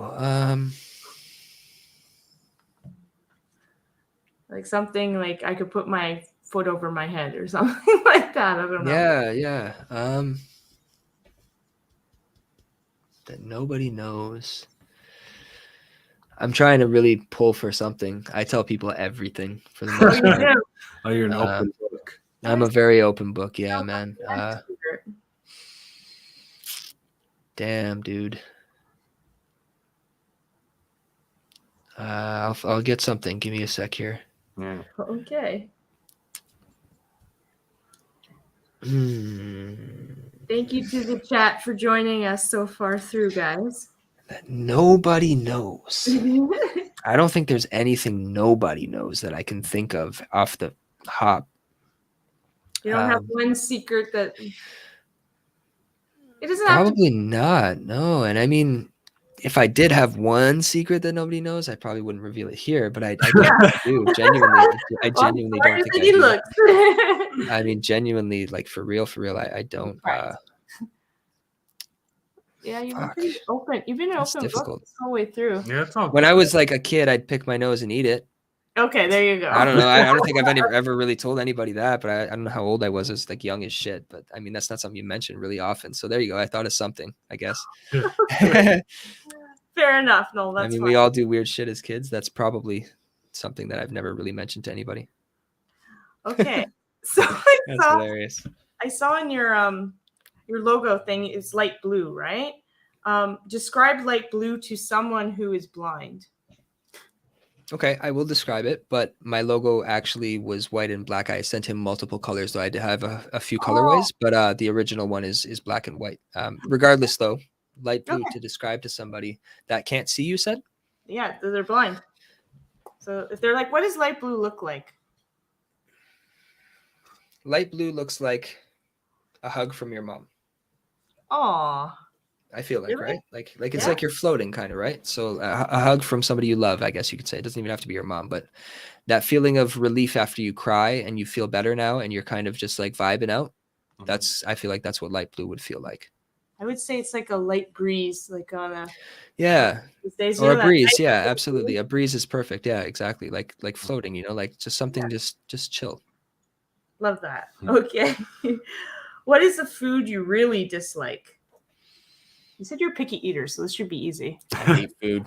I hate so many foods. I don't like tacos. I don't like nachos. I don't like lasagna. I don't like asparagus. There's so many, but that's a few there. Oh my goodness. Is it because of ground beef? Because the first three was all ground beef. No, you know what? The first three, I think what was the third one? I think Mexican food I don't like. I think so. Tacos, nachos, lasagna was it had to do with the sauce combination with the ground beef, but I actually love spaghetti and I love pizza as well. But the combination of basically what is spaghetti and pizza without the crust is just gross to me, which is lasagna. Oh, okay. So I've never actually tried it. I've never even tried it. It just looks like too much. Oh, okay. Too many things going on. Okay. Brains or bronze? Pick one. Brains. Brains, always brains. That's so great. You could be an ugly motherfucker, but as long as you had your intelligence, you're okay. Ultimately, you can add more value to yourself and everything around you with brains because you can learn how to make something strong. Yeah. Whereas if you're strong, you're strong. But if you're not smart, you don't know how to use it. So I think it's more important to have brains. Okay. A penguin walks through your door right now with a bow tie and a top hat. Where does he say he's from and why is he here? Oh, he's from Madagascar, the movie, and he's coming to hang out with me to just chill out and make some tunes because why not? And I'm gonna wear a top hat too because that's just dope. I would probably paint him. Maybe that's why he was coming over for me to paint him. Yeah, there you go. I thought I'd stump him, but no, he had an answer like that. Well, penguins are sick, man. And I love top hats and bow ties. It's super dope. Super dope, rather. It's a good animal dope, and a cool thing to wear for that one. Yeah. Okay. What inanimate object would you be if you had to choose? Headphones? Headphones? Yeah, I think so. That'd be cool. Yeah, I think so. That's actually pretty cool. Then I'd be playing sound to people. Yeah, that'd be. It's almost like I am alive. Yeah, we had other people say like lamps, and couches and stuff. I'm like, well, what about you guys? Me? Oh god. Yeah. Oh, you didn't expect me to flip it, eh? Oh, I did. Inanimate object. A stuffed animal of some sort. Okay. You can give hugs. I'd be a turntable. A turntable? So I'll be able to create music. Yeah, but you can't even stand roller coasters like in real life. And someone's spinning you around, aren't you going to be sick? But I would be the whole console. Oh, the just whole console. Okay. Okay. The knobs and everything. That's dope. I like that. That is good. Okay. What famous male, female would you like to take to lunch? And they could be alive or dead. That question was provided by Sam. Yeah, our other we've had this question since the beginning of time, but if they weren't dead, Mac Miller, as I keep going back to, actually my dad too. Yeah. That's a good one. I'm not going to go crazy into that, like sentimental wise, because whatever. But yeah, my dad for sure. It'd be cool to have a conversation with him now. He passed away in 2017, so it's been a few years, and so it'd just be neat to update him on everything that's happened and stuff. Alive,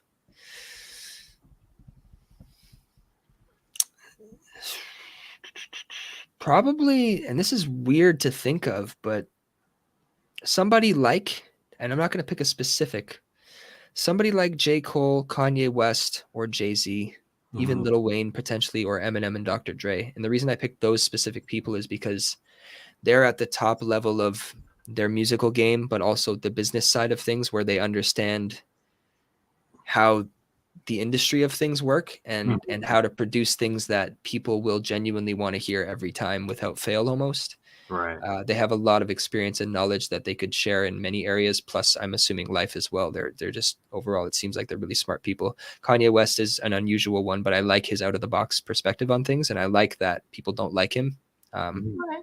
Not everybody, but I like that people don't like the weirder side of him, because I feel like that's the genius part of him in Yes. many ways. Agree, In I many agree. ways. I have almost every song that he's made. Like I love his Even stuff. his Oh church. yeah. I have. Oh, his- fair enough. See, the funny thing is, I like some of his older music, but I don't care too much for his music itself. It's just his character, his personality, the way he thinks, the way he processes. I watched his documentary. It was super interesting. Very inspiring.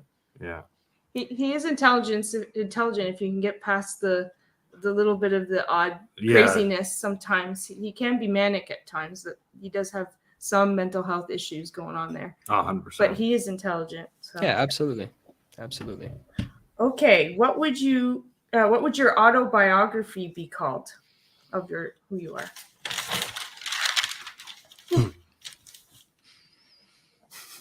Something basic like just the life of Moody.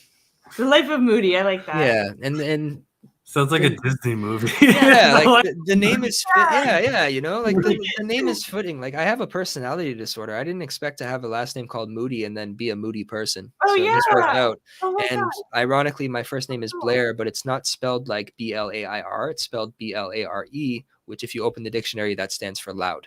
So it's just funny because I'm loud and moody, meaning I make music and it's moody. It's just Yeah. weird. It's ironic. So I feel like the life of Moody would be fair for a Symbolism at its documentary. finest. I love that. Okay. Describe your life using one film movie title. Sorry, say that again. Describe your life using one film or movie title. Like all the movies out there. Ooh. What's one movie title Jeez. that you? Also, How I fun. wasn't ignoring you. I was reading the comments, by the way, which is Yeah, why I no, had to that's get you okay. to repeat. But shit. Pursuit of Happiness. Pursuit of Oh, that's a good movie. It's sad, but You were meaning the title itself, not the movie, right? yeah. Pursuit of Title. Happiness, for sure. Yeah, no, the movie is totally different from the title. But yeah. No, Yeah. that's perfect. Rocket Blast likes your sunglasses. Yeah, I was gonna say thank you. Bro. Oh, Blair Witch, dude. I've been getting that comment since that movie came out. Blair Witch, since I was a kid, dude. No, I thought about that Hilarious. too. I've but- never seen the movie. I don't know anything about it. I just know that people made fun of me I wouldn't say made fun of me, but they called me that. And so since then I was just like, no, I'm never watching this. Also never come by the opportunity to watch it either. I might now if it came across. It had nothing to do with the Rocket fact that Blast you is a like great witchery. movie. No, not at all. At the time back then I didn't know much about it at all. Oh, okay. You're on your death. You're on death row. What is your last meal going to be? He doesn't really care for food, so it doesn't matter. Curry but- chicken. No, I love Curry food. chicken? I just Okay. hate food, but I love food. Oh, okay. Dialectics. Bring both together and find the Oh, answer. that's Curry right. chicken and That's rice right. and peas. I love Jamaican curry chicken. It is so good. I There you could eat that go. every single day of my life. It's so fire. Oh my god. Oh, there you go. Absolute Yeah, best. days ago. You just made it a few days ago. Yeah. It's very true. Oh, did you? Yeah. Yeah, Nice. I did. I had it I think like Monday or Tuesday. Oh, okay. Yeah. There we go. So good. What's your favorite season? And since you live in Canada, you get 4 to pick from. I feel like spring and fall. Yeah. I like summer a lot, but it gets too hot and winter gets too cold, and I'm a ginge, so I'm sensitive to both extremes. Right. Right. Apparently redheads feel weather on both sides much more than most people. It's Oh, like really? more of there's actually a more of a pain response is what I was looking to say. Okay. And so Yeah, like we have a high pain tolerance, but when it comes to weather, we have lesser. And so I Mhm. think spring or fall for me. I would say midway between both, where it's like not too cold, not too hot. You could wear a sweater in the morning, but you could also wear a t-shirt in the afternoon. That's Yeah. my Oh favorite. yeah, for sure. I agree. Okay. Favorite animal?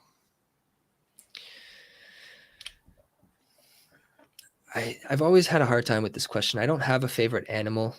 When I was a kid, my dad called me Bear.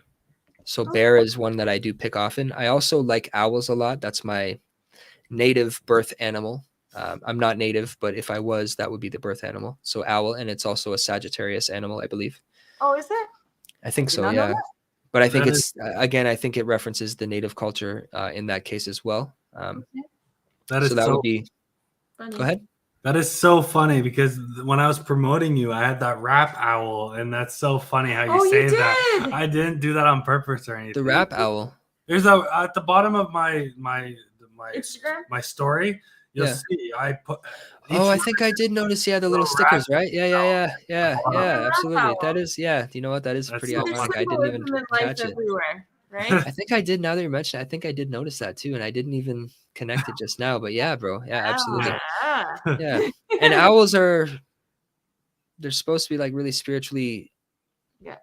They're like awakened. They're watching constantly. They're observing, and I'm a huge observer. So I feel like yeah, maybe an owl or a bear for sure.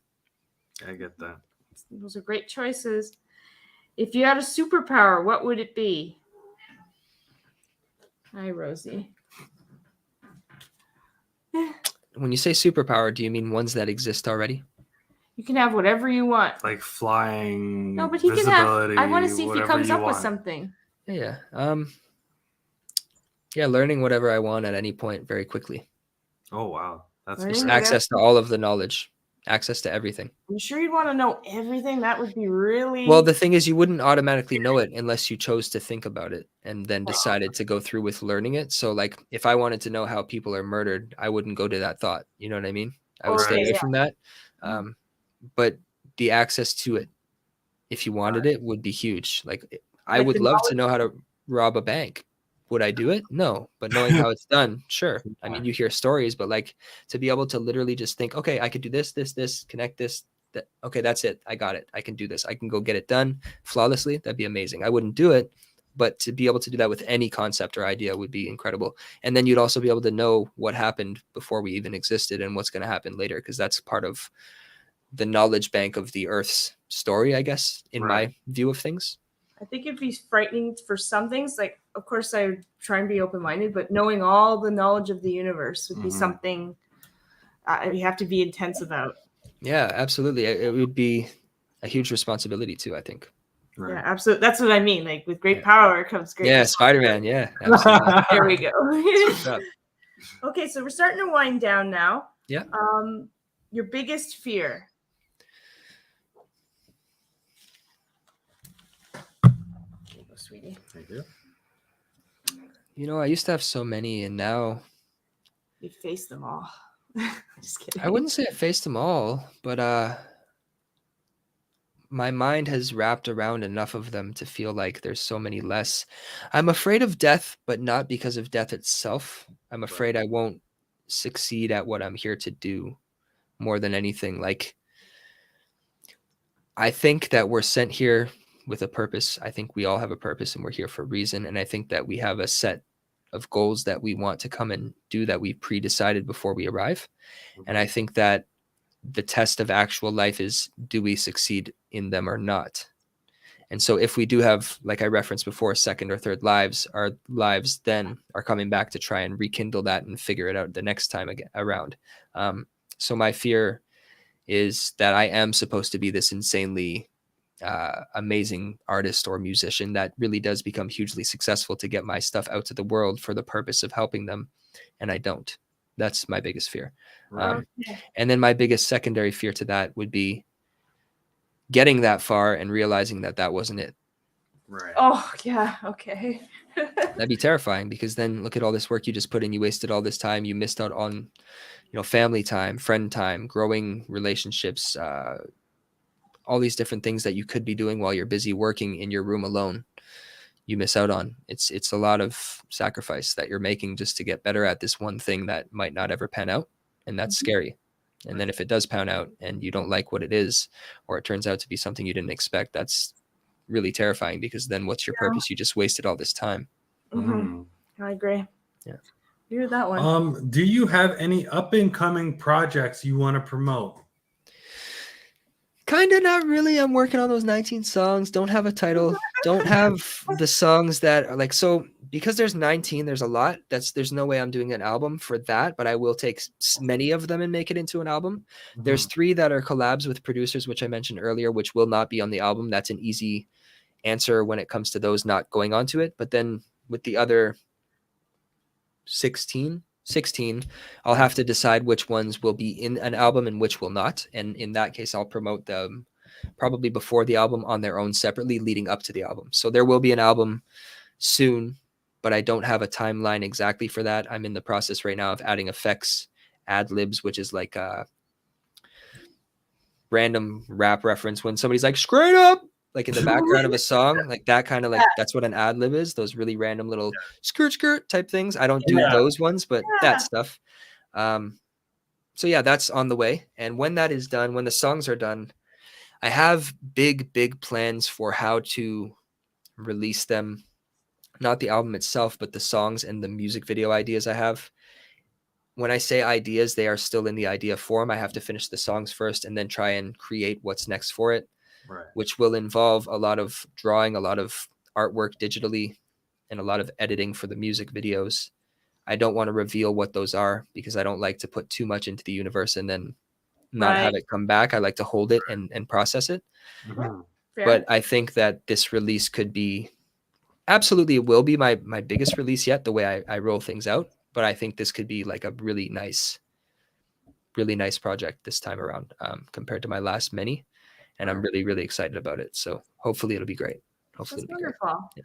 Very cool. All right, we have one more question for you. And that question is, do you have any questions for us? Of course, absolutely. Okay, so let's see. I got like a list. How many do I have? 1, 2, 3, 4, 5, 6, 7, 8, 9, 10, 11, 12, 13, 14. I have 16 questions. I don't have to ask them all. But I'm just going to start with the most basic, and this is not like a unique question, but I am really curious. I think you did answer it though. Was it just quarantine that got you guys started on your podcast? Like what was the motivation behind doing a podcast? Was it just the quarantine and meeting people, or is there something deeper? We've watched a lot of podcasts before the quarantine, and like we were debating on it and talking about it a lot, but we haven't like jumped on it because we didn't have time. Yeah. Okay. Dee was focused on getting to school, and I was focusing on getting a new job. Yeah. So we were busy doing stuff, and then the lockdown happened, and then we really focused on like trying out these new things. It was just funny what came out of it. We weren't even exactly expecting it to happen this way. Yeah. It just did. And yeah, I do watch a lot of other podcasts like H3, and like I do sometimes dabble in impulsive, but I'm like, I don't want to go that far, man. I want to learn about other people and what's their experiences and what are they into. And you were like, I feel that way. I want to connect with the community. Yeah. He already was part of a Funko community. Okay. So just kind of put two heads together and came up with the podcast. It was mostly your idea to do it, though. I was like, I could never do a podcast. No, not at all, right? Yeah. So that's kind of how awesome. It went. No, that's definitely awesome. I like that. Mm-hmm. Let's see. I think you just kind of answered the inspiration one. You guys watch other podcasts, and I'm sure they inspire you. I imagine the ones that are your favorites probably give you ideas and ways to, go about what you're doing next. No, not well. They kind of show us things we don't want to do. Oh, that's fair enough too, though. Yeah. Absolutely. I watch them just for pure, like, somewhat entertainment, but I see things that they do that I'm like, all the top podcasters do. Like, we have our friends that run a different podcast, Eric and Sassy, that were in the chat. I don't know if they are still now. And I kind of like how they do it as well. Like, they're more real with their audience and the people in the chat and the people that they have. With the big guys up top, except for Joe Rogan. I really like him. Yeah, he does a great job. He does a really great job of really getting the deep questions answered. Yeah. but yes, I'm watching some and watching others and seeing what I like, what I don't like, and then finding out. It kind of gave me an identity of what we kind of want for ours, I would say. Absolutely. Would you think so? What would you guys say? Actually, rephrase. Is there anything about it? I know there is, but like, what would be the most difficult thing about podcasting that you didn't expect to be difficult about podcasting when you'd started that still is difficult now? The research, like you really have to give time to the research. Like if you want to do a great job, you want to do like an hour or two of like hardcore, like looking back at their like first videos or their first pictures and like picking apart their content or their pictures to be like, oh, he likes this, I'm gonna talk about that. Yeah. And like other things like that. That is one of the difficult things in my opinion. Investigation for me, I it's like my bread and butter. I kind of like just I pick up on things that I think might be good questions to ask and stuff like that. So that part's not too difficult for me. I'd say the difficult thing is talking on camera. I'm getting better at it. But when we first started, it was awkward for me. I'm like, I know I have an audience in front of me, but there's nobody here. So absolutely. Weird, absolutely. right? But and also just being as open with people. I'm not always so open because I'm sometimes can be kind of shy and just a little standoffish. I was you when I was younger. I was kind of like you where I was kind of like rosy colored glasses, like thought everybody was nice and everybody's a good person. And absolutely. I learned over time, it's not always like that in real life. So I'm just a little bit more standoffish with people sometimes. So it's just being as genuine as I can on camera, you know? I find, just to relate, I find that was my answer to things is just, instead of worrying how I look or how I feel or whatever, like the self-conscious for myself things, it's just be genuine and just accept who you are. And the more you can accept yourself, the more you can be yourself and the more comfortable you get. And so, yeah, absolutely. I 100% agree with that. How many Funkos do you guys have, man? Like you have a lot. Like I see behind you, but you post the post amount? Together we have 600. 600? Is that what you just said? Yeah. Oh my gosh. Oh, wow. Okay. I'm assuming there are special edition ones as well that you can get that you've discovered and found.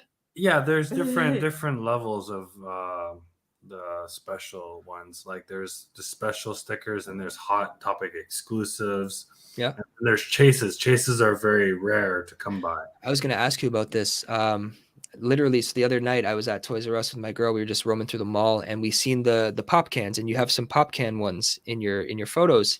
Yeah. And we were reading the cans, literally, dude, just a couple days ago. And we were like, what the hell is a chase? So can you answer that?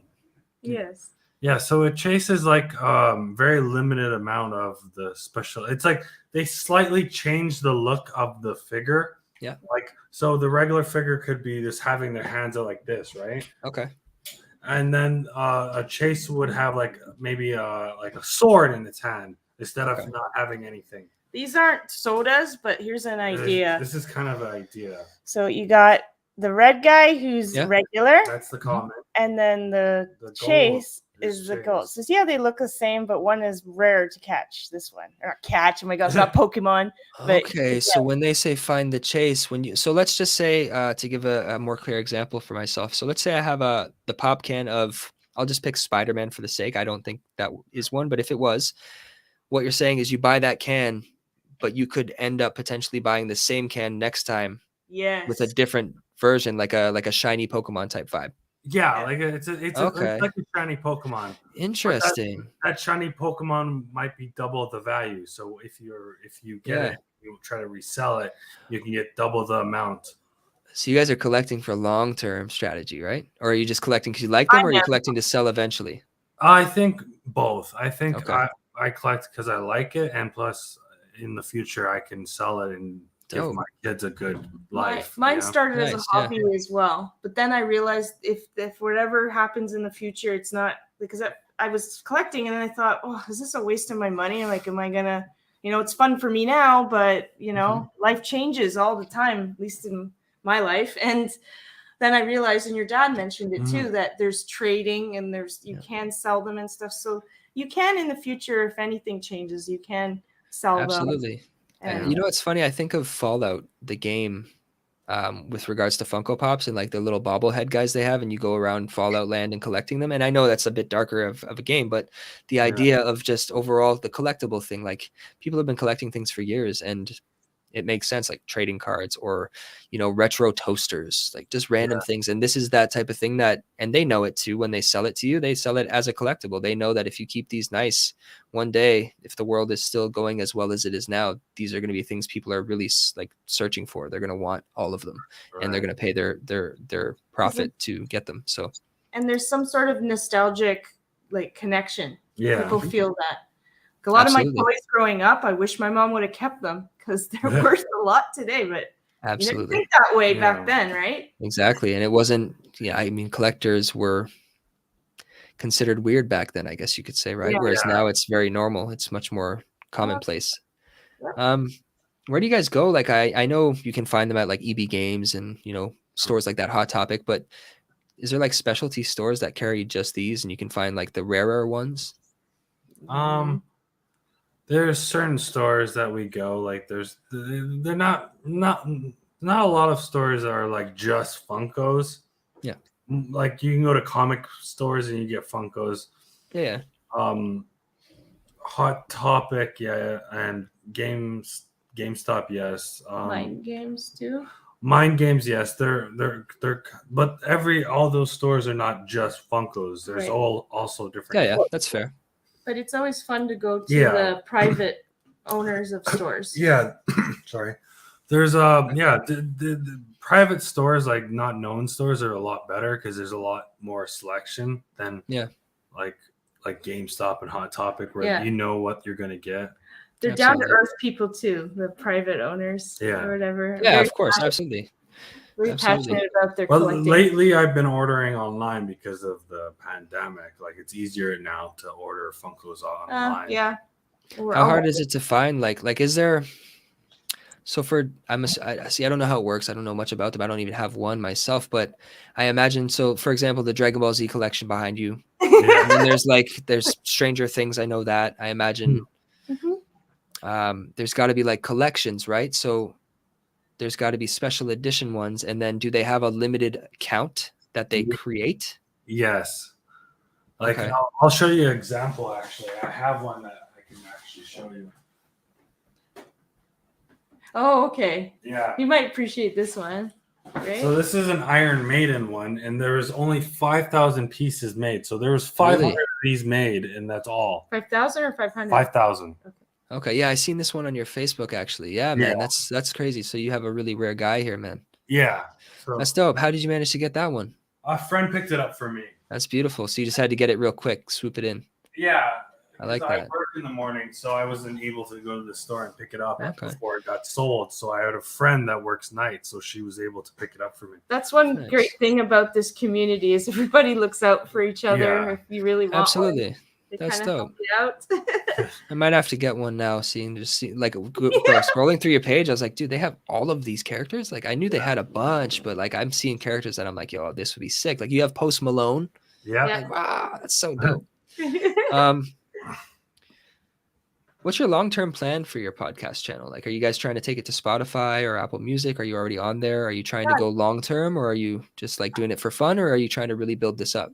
We are trying to build it up. We are trying to look on to venture out to different platforms eventually. I was just talking to you about We're actually talking about Spotify and a few things. We're working out a few things.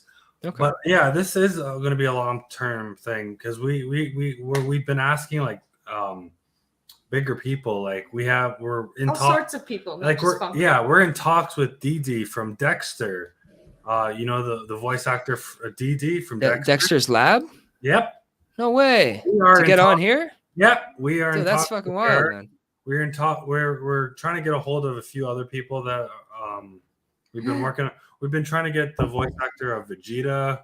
Oh, sick. We're also trying to get the voice actor of Sailor Moon and Mars. Like we're getting really big people to get on the show. We're trying, but if you guys can manage even one or two of those few that you mentioned, I mean, Right. Not to say it's going to like go crazy, but those are huge niches that people, if they're searching for it and they find it over time, long term, that can grow a lot of views and subscribers for you guys. That's really dope, man. That's really cool. It's ambitious.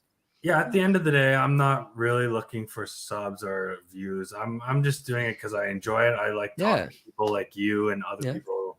We just want a broad spectrum of different people. We don't care. You could be a plumber for all I care. Like, absolutely, if you have a story, I would love to hear it. 100%. No, that's beautiful. That's the cool thing about podcasts. It's not the reason I like them personally. Like, I wouldn't have done it if I wasn't into it. You know what I mean? And that's why I said to you originally, Johnny, when you said, do you want to do it? I said, well, let me check out the channel, see what it's about. I didn't want to just say, and oh, cool, I get some attention, let's hop in. No, I wanted to make sure that I thought it was great. And I was interested in what you guys were doing. And I believed in your, I don't want to say work ethic, but your ambition. And it looked like you were being genuine and really wanting to do it. And so I was like, yeah, man. And I think it's great. I mean, I don't make music to become rich and famous. I make music because I love the music first. And if I get rich or famous, then sure. Yeah. Let's have that happen. Why not?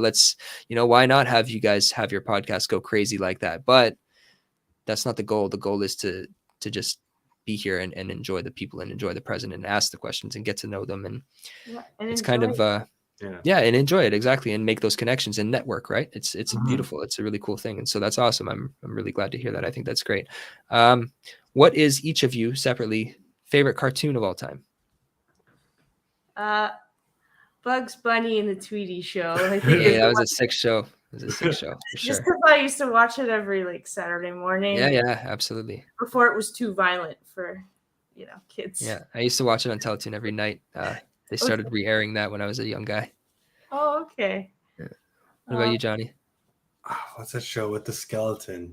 The skeleton. Oh, are you talking about Grim and Mandy? Yes. Hey, that's what's up. That was my that's what's favorite up. show. That was a good show, man, for sure. Okay. What about TV series? Oh God, we watch so. Okay, right now it's House. It's House. Okay, but no, favorite all time though. All time. Yeah. Supernatural. 100%. Really? Okay. Never watched it. All time, yeah. Fair enough. Okay. I don't have one. Really? You can't pick? No. What if you had to die or pick? Oh, die or pick? Oh my gosh. Okay. Oh God. If I was me, I would just pick the one I've watched the most, even if it's not the all-time favorite. The most just means it's that one that you go to, Oh, okay. I don't know. Whatever works for you. That's just how I would think about it. Sex in the City. I really enjoyed that sort of deal. Fair enough. I watched that a lot back in the day. Enough. I would say Shameless for myself. Shameless? Yeah. If there was a Funko Pop character that didn't exist yet that you would like to have for each of you separately, which would it be? Who would it be? Would it be yourselves or somebody different? Evanescence. Oh, sick. Amy Lee. I'd like one Funko Pop of her. Very much. That'd be dope. Yeah. I grew up with loving that band back in the day. Okay. Fair enough. I'm going music route with I wanted to see Led Zeppelin, the Rolling Stones, in Boston. Those are three bands that I want to see made. They have dope, man. Yeah, that's sick. I only have one more question. Okie dokes.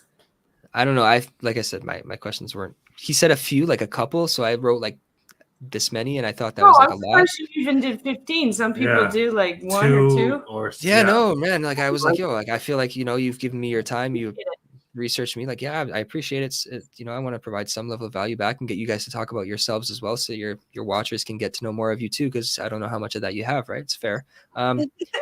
First video game you guys ever remember playing? Mario, the first Mario game with my mom back when I was a kid. On which system was it?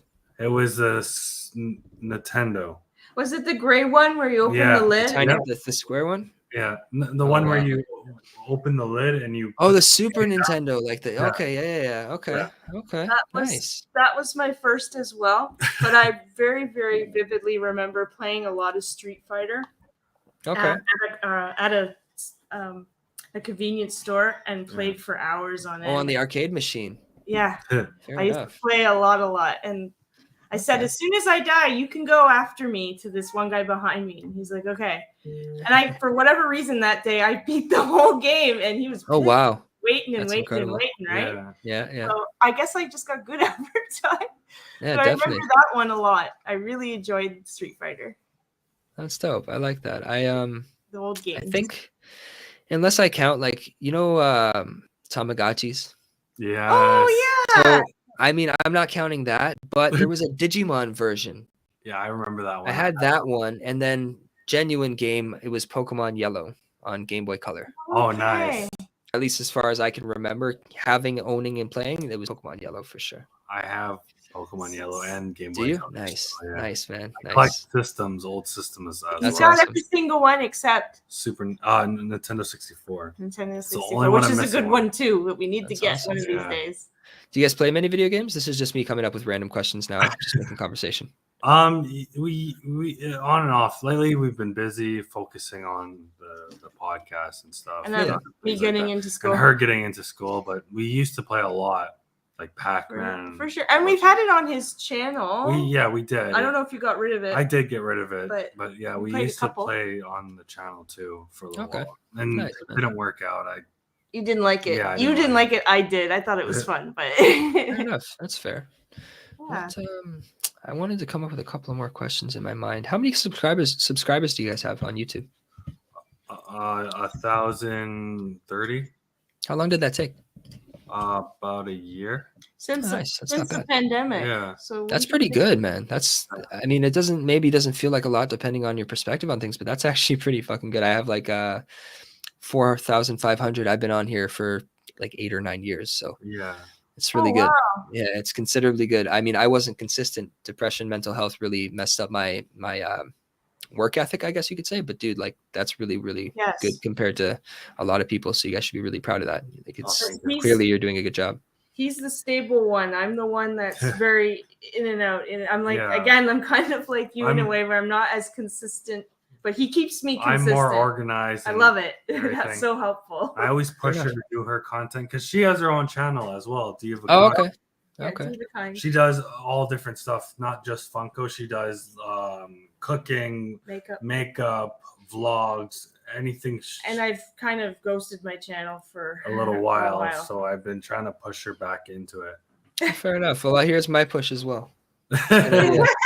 Yeah, get into it, man. Why not? You never know where things could go. You meet lots of people, and you impact a lot of people, and just simple things like you come into a conversation like this, for example, and you have no idea whatever you or me or Johnny said that can hit somebody in such a way that makes them shift their mind or do something for them that's beneficial to them and helps them out or makes them feel better about something or whatever. And I mean, it's easier to stumble upon something that's dope when you're doing things than it is to not do them. But again, don't feel bad that you haven't either, right? You know, you got to take your time off and you got to be there and be ready when you're ready. So it's mentally being there too. Yeah. Absolutely. There you go. That's awesome. Alrighty. All right. This has been another episode of the Funko Friends podcast. Thank you for coming on. We really appreciate it. Yes. Thank you for tuning in the chat. And thank you for the chat for tuning in. I hope you guys had fun. I hope you had fun. Yeah. Absolutely. I when you said that just now at first, Johnny, I thought you were referencing to the audience first, so I didn't reply right away. But yeah, no, dude, this was sick. I've never done this before, like I'd mentioned, and this was actually really, really a great time. I was a little bit nervous about it just because I didn't know how it was going to be. I didn't know how I would be, but I think overall this was really great. You guys had super dope questions. I'm really impressed with the way you had things ready. You had them prepared. Every time I finished talking, you had another question ready and lined up between the both of you. Whoever it was asking, I don't know how you figured out who's going to ask what, but it was really well organized. I feel like I think that you guys are really doing something dope here, and I think definitely continue because I'd like to watch more of what you guys do. I've never gotten into this type of podcast, but I think this is really sick, and I would watch more. I'm absolutely gonna watch the next thing you do or whatever. You know, I think it's great. I'm really excited about this. It's cool, and thank you for having me. It means a lot. We It was a greatly pleasure. appreciate that. Like that means a lot. Absolutely. Yeah. Gives us some more confidence Yeah, that we're of doing course. something here. Yeah. I think I really genuinely, I think you are, man. Like, I don't know. I've never seen a Funko Pop podcast at all. I didn't know there's a Funko community for people who don't know about it. They might find themselves getting into that. They might want to know more. Like but also, you know, your personalities are great. You know, you guys seem like really good people. And so having a good personality is going to bring people that are just here to see you and hear from you. And for me, that's more what it's going to be in my mind, like just to watch you guys, see how you're doing, keep updated with you guys, see what's going on, see how you're working things and getting better at things and more efficient, things like that. Like, it's great. It's really cool. It's awesome. Thank you so Thank much. you so much. Absolutely. 100%. Right. Thank you, All chat, right. for joining us on this amazing podcast. Thank you guys, and have a Stay good night. tuned And stay tuned. for the next